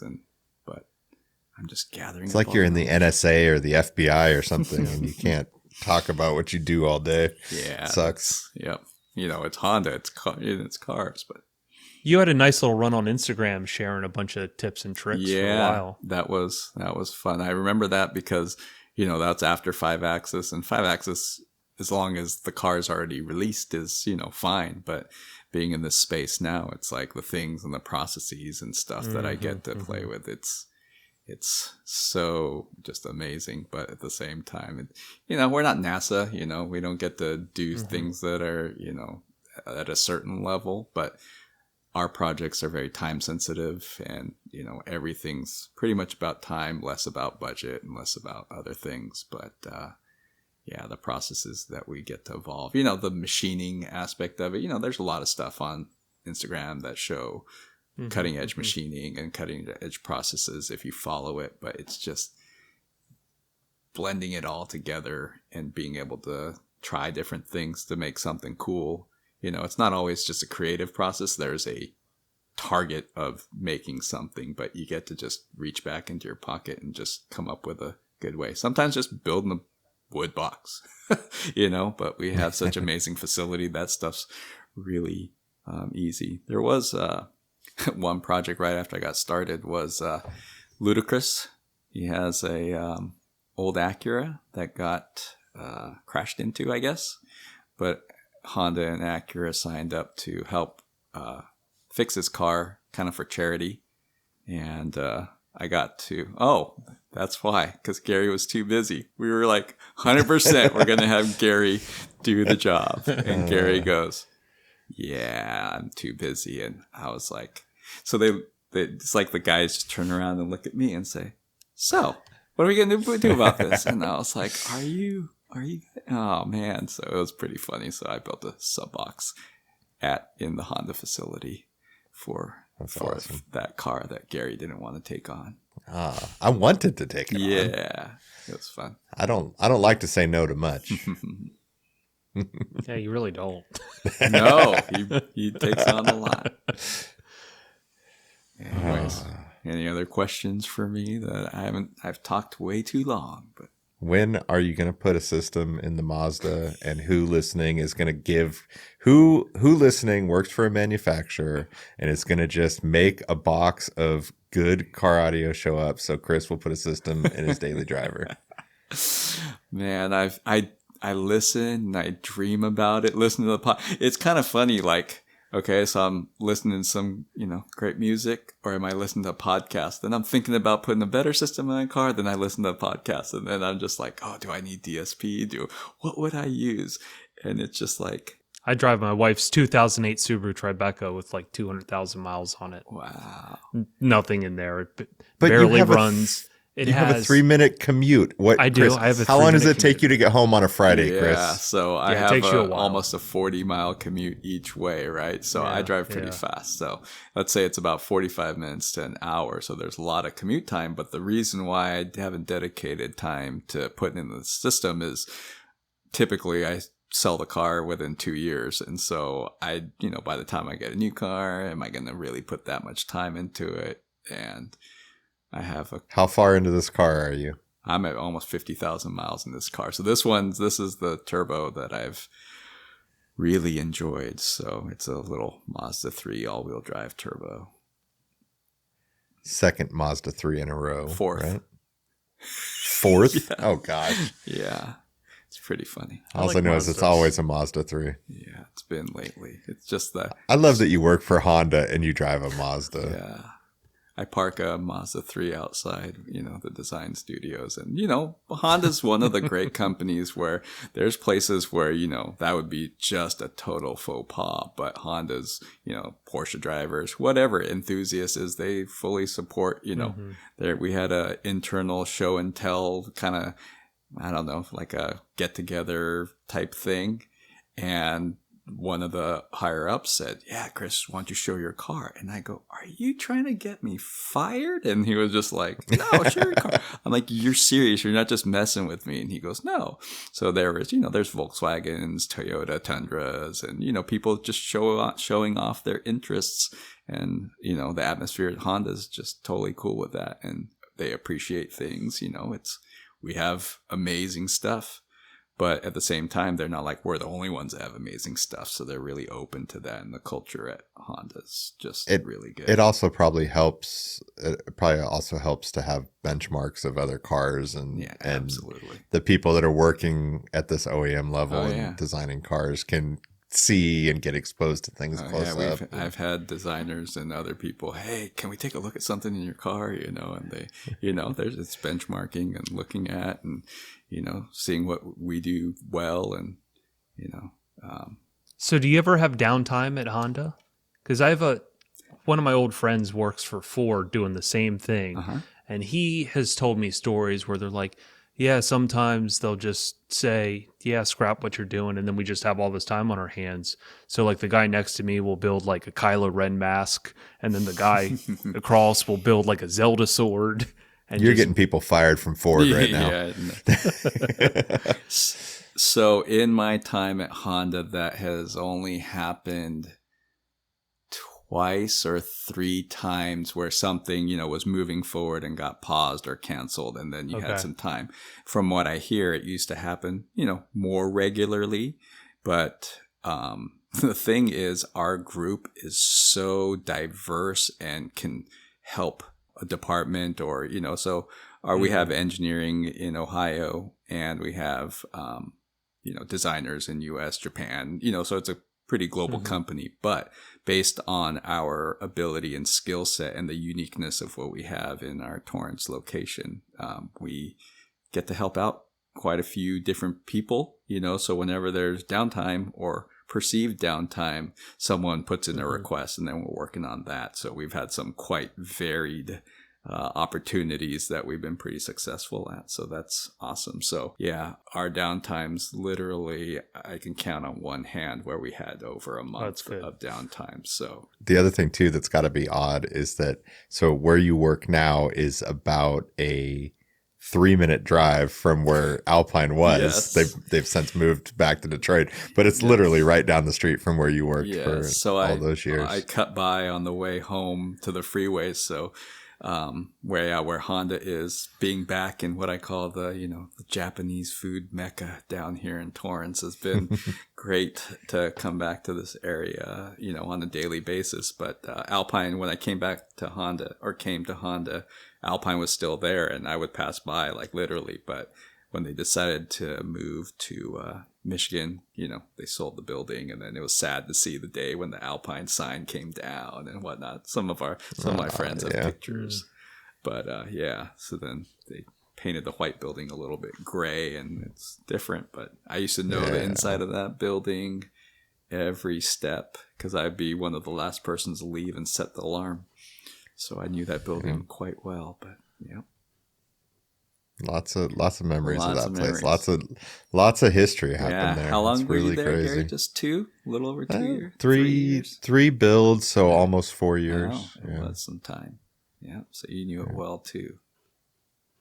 Yeah. Lots of memories. Yeah, it's been a long time since, because if I left 20 years ago, right? 03 to 23. Wow, So literally last week would have been my 20 years from leaving Alpine. The job I Do you never own thought I any would do. old school parts product from Alpine or anything? Do you have a collection of anything? I'm not much of a collector. The only thing that I have in my attic is some Japanese steering wheel, Momo Alpine remote control steering wheel that I have in there. And I looked at it, Gary, and I think it's a little too damaged, but that's, I've gone through things and not much of a collector. I may or may not be looking for an Alpine Momo wheel. I'll pull it down for a and project see if coming there up. might be. Yes, I'll bring it down and see if I could get repaired Good old enough to Momo.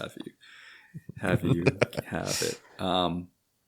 Yeah, not much of a collector. I'm a tool fiend. I literally had a Momo steering wheel in my Eclipse with the actual NOS buttons that worked. Like I just hooked up the NOS on the car. Like, it was good old. so. Then my last question. Yep. We going to see you next year at Expo? Yes, so that's where I put in the budget to go and visit the expo next year. Like the first year, Brian called me and really wanted me out there, and it had the potential of happening, but the opposite of that schedule being moved out or canceled, it got moved to right on top of that date, and so I wanted to go the first year again because Mark Fukuda's there, and I haven't seen him in quite a while. So, and then this year it didn't work out either, but I'm trying to make a big effort to go next year. You heard it here first. Buy your tickets now. Now the pressure's on. Yes, for people that Discount code Yato. that's pretty funny. But yes, I know I'm missing out, but it's going to be even bigger and better next year, right? So it's going to be That's what it sounds impressive. Gary and all. Yeah, you never the know. MVP. You might. Yeah, Gary, the MVP of the. And you never know. Availability creates opportunity. There might be a Disney Imagineer walking around the premises trying to figure out some new techniques, and then all of a sudden, That's right. he hears your podcast and says, "Hey, how would you love to be a Disney Imagineer?" You're like, you know what? I've done the car thing long enough. Yeah, availability creates never know. opportunity, and you don't know the reach of your podcast, right? Yep, you never know. Well, this was a blast. Thanks for your time. Well, time flies. Gonna cut an hour out of this thing. No, I mean, Let it roll. the two before you were both, I think, about 4 hours. Wow. All right. So time is okay if let it roll. Because me as a listener, I'm like longer the better. I think. Andy, Yeah, it's all organic. Yeah. Gary and I have had this conversation numerous times. He's like, "Why don't you just make it in 3 parts?" I'm like, "Well, that's dumb, because now you're just chopping an organic conversation for like part 1, part 2, part 3, part 4. And with most podcasts, they pause whenever you stop, right? You get out of the car, you go to work, and then you get back in the car and then just pick up right where you left off on the conversation. Yeah, that's true. I'm kind of disappointed. What I stressed out about for the podcast was you guys talking about picking the songs. Oh, jeez. Do I have to remind you of what it was? Are you going to say bird on a wire? Are you going to say bird on a wire? No, I'm not. And so I was like, man, if they asked me, what would I say, right? And so I came upon 2 things, and I said the reason why I'll pick these 2 songs is because of my time at Alpine. I can distinctly well, some people, really thought, oh, you're not into that. Oh, I was very into it. I never competed, and I ask it with my own name. The amount of studying that I did for audio paths. One of the things I didn't get to mention was the auto sound and security tech briefs and seminars. I attended one when before I worked at Alpine, and Manville was there, and Larry Frederick, rest in peace, was there, and these heavy hitters. And I was 19 years old, and I saw these people, and I was just a fly on the wall in the back corner trying to suck up a bunch of information, and to think years later that these people would I wouldn't say be my peers, but people that knew who I was and that I, had respect with across the industry was pretty interesting. And so that was a big deal for me attending that. And so how into the audio aspect I was, kind of unbeknownst to a lot of people, kind of drifted away from it because it feels more like food and taste, right? Like, who's to argue what's better between, a Ruth's Chris steak and an In-N-Out hamburger? They're both satisfying at a certain different price point. Maybe you don't eat meat, and so similar to the situation with the customers that were unhappy with, let's say, a system for a certain whatever, maybe not sound or time or what budget, whatever it was. But I've run into situations where, Chris is just an installer. He doesn't know anything about sounds. Like, that's the whole reason I got into this. I'm not Gary, and I'm probably not you, Matt, anymore either. But I just realized that some of it was so flavor-based that going to the fab side where there's more objectivity as to what's quality. Like, maybe you don't like how the impression looks because that's not your type of car. You cannot say that is not a work of art to the bone. It's just not it's not arguable. But to say that a high-end system and a AM mono radio are different, there's a bigger range, but there was too much range for me in the world, and I wasn't going to argue with how do you argue with someone? I would tune a car, let's say those Pioneer cars at 5-axis, and then somebody that's a total non-audiophile would jump in and go, it sounds a little flat, or because you listen to shrill whatever and your hearing's gone, but I'm not going to say that, right? And so that was kind of where I just, with my personality, I just said, you like what you like, I like what I like, but, it's not my job to convince you otherwise. So anyways, getting back to my choice would be, first one, chronologically, it's not in English, and I hope that's not a problem, but it's so there's a guy called Michel Jonas. I don't know if he's French Canadian, but he sings in French.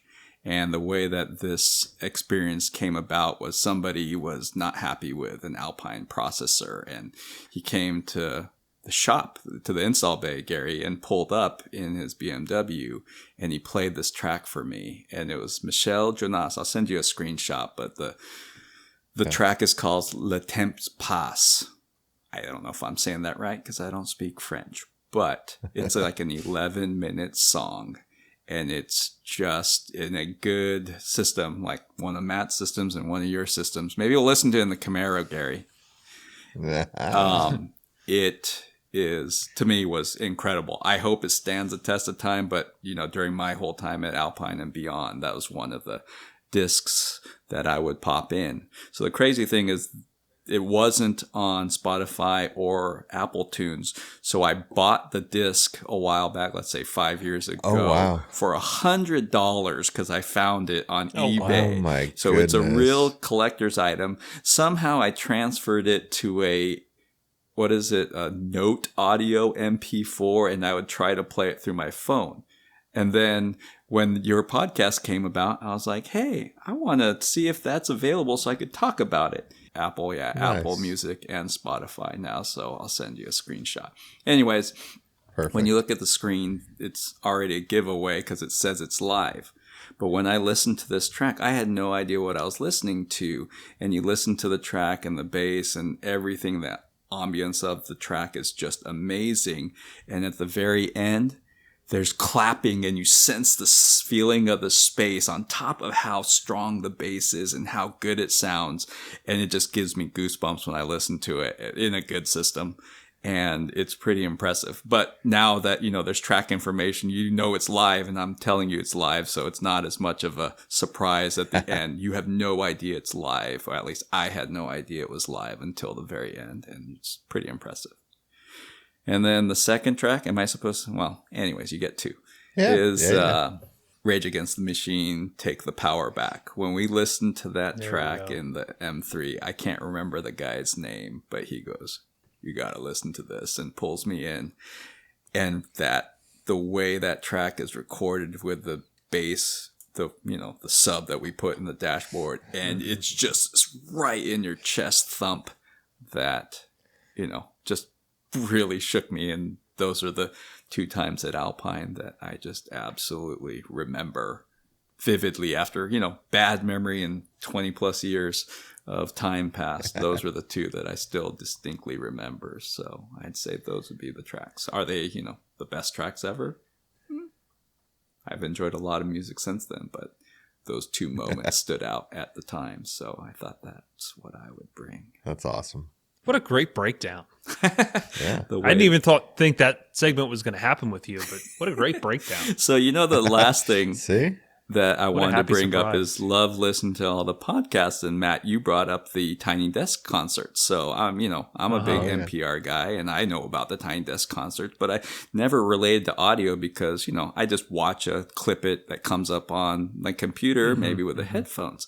And then you talk about the Leon Bridges track, right? And I was like, ooh, that sounds God, great. it's so good. Right? Yeah. So what happens with me and Murphy's Law?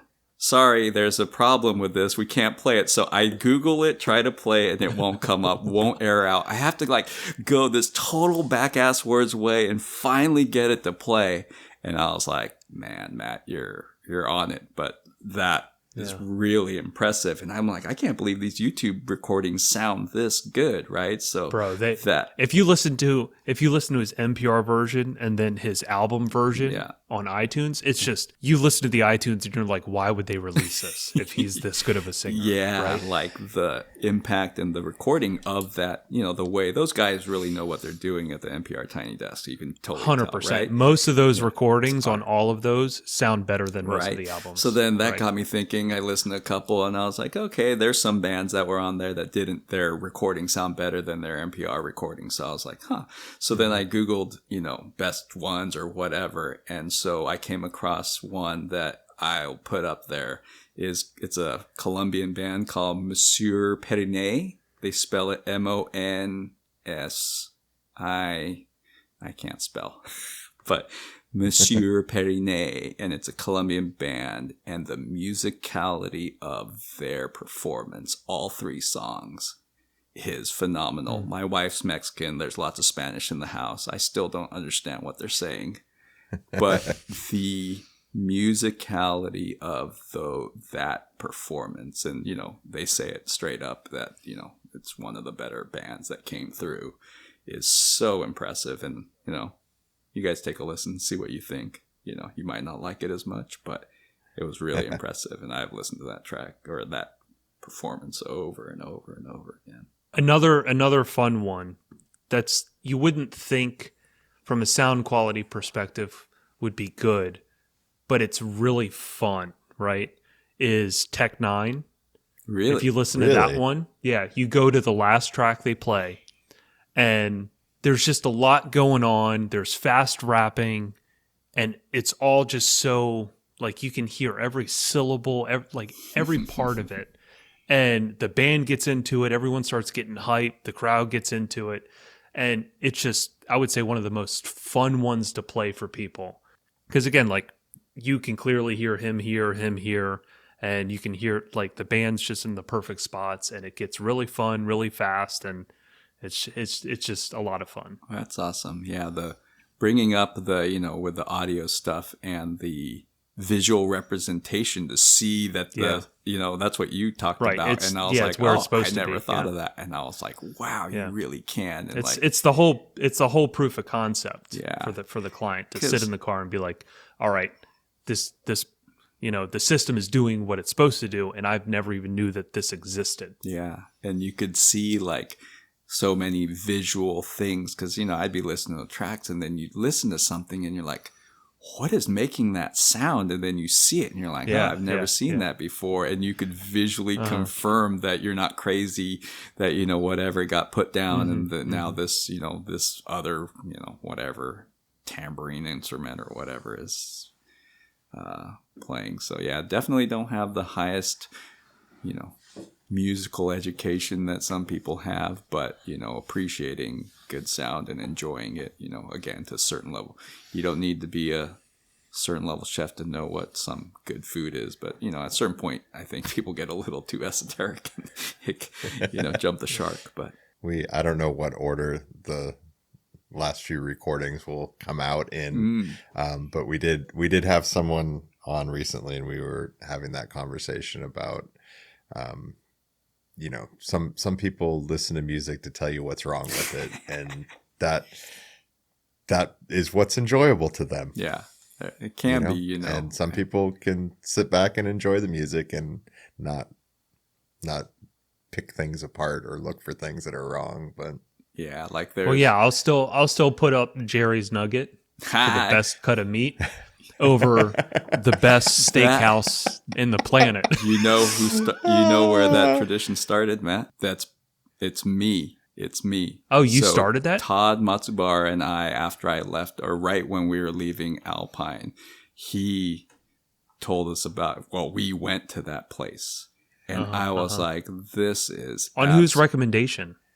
He has a friend in Vegas or something where he knew about it, because you know it's in the shady spot of town, right? And yeah, it's so shady. When I went, and I was like, oh my God, so that's how we started going, was Todd and I going, because it's so far off the strip and no one knows about it. So it's is it Grand Street or Grand Canal Cafe? Because it's a cafe within Jerry's Nugget, and the horseradish. Well, now it's considered Jerry's world famous coffee shop. So it used to be called the Grand Canal Cafe or whatever. But yeah, so I heard that story and I was like, no way, they're talking about Jerry's Nugget. And I know exactly, because going with, you know, Pisano and Brownie and Alpine crew, you know, I remember that very distinctly, because we had... And it's funny, I'll take people there now, and then they're like looking at the menu, and I'm like, put the menu down. You don't look at the menu yet. Like, this is what you're getting. And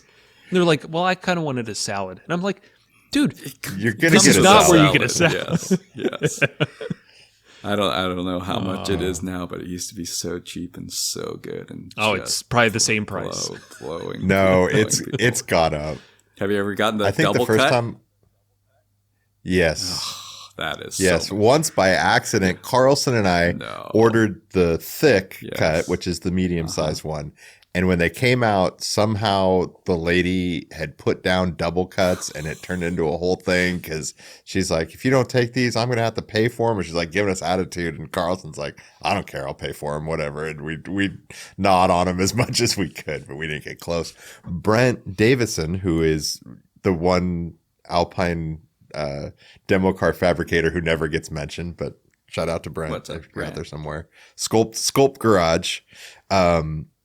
Brent tried on 2 occasions, and the first of the 2 attempts he got 90% of the way through, and the second time he only got about 80% through. Have you ever seen this? He has a shirt. Yes. I've not seen the double cut. It is 2 bones. the largest chunk of meat you've ever seen put in front of someone's face. And you're like, that could feed a family of 4 or 6 for a month. Yes, for a month. And you know, I don't know what the portions are like these days, but it was ridiculous. Now that blew me away. But yeah, hearing the Jerry Nugget story on the podcast was another. You know, I'm sitting there yelling at the radio or yelling in my car when I hear certain things, and I was like, wow, you know, there's so many cool, crazy moments that, like you said, part of the tapestry. Looking forward to more, but get to do my little... Hopefully we can make some memories next year at Expo. That'd be awesome. Yeah. What else do we forget, Chris? Yeah, what else is Tell us what we forgot. Yeah, there's, you know, inside there, it's pretty, you know, lots of shows and whatnot during the time at Alpine that were a lot of fun and a lot of memories, and all the CESs, you know. As far as the car audio side goes, it's interesting to see how certain people perceived whether it was competition or, you know, raising the bar, doing things. And like I keep saying that I'm not particularly competitive, but it's still pushing the bar as a group in the industry up in those years. And then, you know, you and Mike taking the torch and keep doing that. I tapped out and said, "Oh, I'll be doing this over here in a different way." But yeah, it was just pretty interesting time. I just don't see it anymore, Yeah, it's weird to think that era is done, and I don't think that car audio as a business is set up to support those kinds of budgets and facilities and that kind of stuff to do those big builds, nor is there necessarily the return on investment. Definitely, you talked a little bit about the magazine articles, and that was, after you were gone, that was what was looked at for ROI, was how many articles were written about the car, and did it get the press, and how many pages. There was like a page tally. Wow. And that was the did we do a good job, did it get out there? Yep. And I don't know when Jennifer Kwan started, if she was there when you were there. But yeah, Jennifer would push to get those cars in every magazine she could, and did a really good job with all that stuff. It's sad to think that era is gone, and who knows, maybe someday we'll find somebody to fund some let's push the limits builds, but stroll down memory lane and do something fun. But yeah, it's the magazine and how things have changed so much with social media, and what if social media was around when you were there, and all the things that we could have relayed and had feedback on to know what audiences we were targeting, what the reach was. And once I was on Instagram, I'd get like, "Hey, I follow you from South Africa," and I was just like, "Whoa," I had no idea. I just wrote an article, we did a car, and had absolutely no clue as to the reach. And that was my first foray into some social media, or my only foray into social media, but it was definitely interesting. Social media, it's probably a good thing you weren't around during those times. So much riffraff, there's so much hatred, there's so much back and forth. There's some good stuff in there, but there's also a lot of bad stuff. So probably a good thing you weren't in there. But also, I just want to tell you thank you for coming on the podcast, giving us 3-4 hours of your time. Not only did you do that, I mean, you're the MVP of the guests season of the guests, because you got your own hotel room to be in a quiet space. Relatively quiet, hopefully, yeah. Right? So you are our MVP guest of the season, and you are one of my most anticipated guests that I've wanted to have on to hear your story, to hear your background, just because you had so much influence of why I'm even in the industry right now. So it was a pleasure talking to you. It was a pleasure hearing your story, hearing your background, and it was a lot of fun. Yes. Appreciate that. It's you've had, passing the torch on to the next generation of people that are doing all the things and kicking butt. So and it's always weird to hear, comments. like, you talk about Mark as your inspiration. You were one of my big inspirations. And then you just always got to be humbled and recognize that, because like when there's people that hit me up on Instagram or whatever, you just got to realize you don't know who you may be influencing, right? So it's always trying to be there and be coherent and available and try and teach somebody something and not be too busy for someone. It gets tough sometimes because there's always messages, whether it's clients or installers. So you kind of have to manage your time wisely. But at the same time, you never know who might be looking at me the way that I looked at you, or the way that you looked at Mark, right? So kind of that passing of the torch, and trying to keep on keeping on. And also, there are people in this industry, past, present, and I'm sure in the future, that do a lot of jumping up and down and telling you how great they are. And I really appreciate the humbleness of a certain select few individuals, and you are definitely one of those people, so much so that I remember quoting to somebody one time, Chris Yato's never had to tell me how great he was. And that's a popular quote that goes around the circles. Yeah. So Well, just wanted to that's let you know that you are the source of a quote that I use often. So. I appreciate that. Yeah, it's, there's just, like you said, passing the torch and having, I don't know who your other guests are, and, you've had some of them on, but, the names that I haven't heard mentioned were definitely like Bill Hamsey from JL with Gary Martin for sure. And I've lost touch with those guys. And definitely Scott Whitehead from Benchmark Motoring, and him and his crew were just amazing. So Scott would be a great guest to have. Yeah. The brain power of that guy. Yeah. And another guy who's been able to branch out into other things, and Yes. always exploring new opportunities and advancement. I really think that the car audio mentality of figuring things out and experimenting and doing things a little differently, and the multi-talented background you have to do things successfully has paid dividends for a lot of people, and going different ways they want to go, like the way Jeremy has branched out. Listening to his story was great, and just keep pushing. And, if you do it to a certain level with a certain work ethic and a certain passion, it could definitely, even if it's not directly car audio related, the skills and whatnot can go a long way. But it's hard to put on paper, it seems like, to justify or whatever, or prove yourself out. But once you're out there and doing it and people can see what you're doing, that well-roundedness or whatever it is definitely seems to pay dividends. So I'm definitely proud of that. Car audio related fabrication / background. Hope people still, enjoy it and can still pursue it and still make a good living off of it. So passing the torch to the next generation. And one of these days soon, we'll get you out to one of the smaller car audio competitions. One of these days. Closer to the house. Those other ones were a little bit far, but yes, that would be great. Yeah, for sure. First job is to get to Expo next year. It's on the docket. So, barring any major disasters or crazy projects, we should be good. But it's so hard to see into the future for me, even a month out, much less a year out. So, you keep me posted. Keep what all the crazy things you're doing to support it. So. Well, thanks again for coming on and spending the time with us. And amazing story, amazing path, amazing career. And just thank you for all you've done. And thanks for being here.